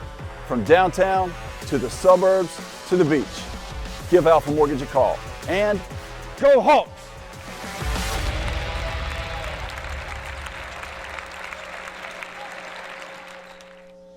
6-3 final score. UNCW the win here at home to wrap up the weekend against College of Charleston. Again, the Seahawks now tied for first place with Northeastern, both 7-2 in league play. Bojangles' final game stats: UNCW 6 runs, 10 hits, no errors, 9 runners left on base, 3 runs, 9 hits, 2 errors, and 6 left on for College of Charleston. The win to Zane Taylor, 3-0. His record goes a season high 6 1/3, 2 runs on 5 hits, 5 strikeouts, only 1 walk, and only 77 pitches to do all that. Luke Craig came in, closed it out 2 2/3, no save for him.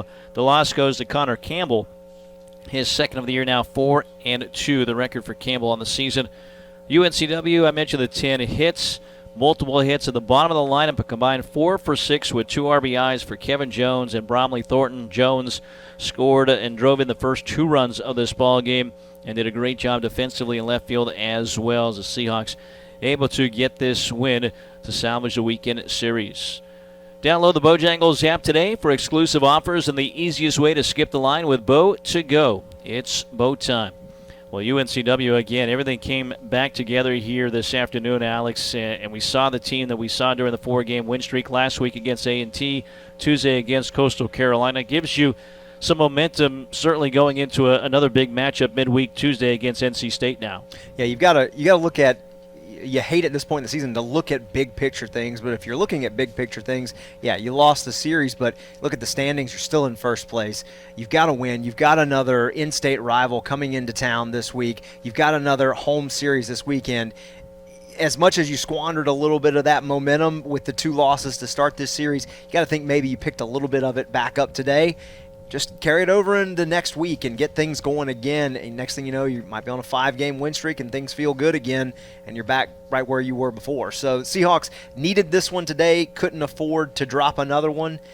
Good for the confidence, good for the standings, and we'll see if they can parlay it into more success next week.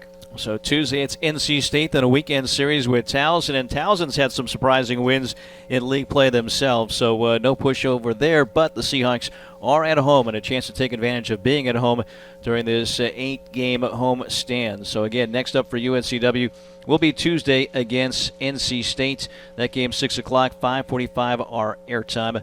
That is our Ogden Tap Room. What's on tap for UNCW? So the Seahawks finish up the weekend on a high note. They win this game 6-3, and we let you know this has been a special sports presentation of the Seahawk Digital Network and 95.9 The Breeze. Information provided by UNCW Athletic Communications. Join us Tuesday night, UNCW, NC State. Our airtime is 5:45. For Alex Riley and our entire crew, I'm Mike Vaccaro here from Brooksfield in Wilmington, North Carolina. Your final score, UNCW 6, College of Charleston 3. Thanks for joining us. Have a great night, everybody.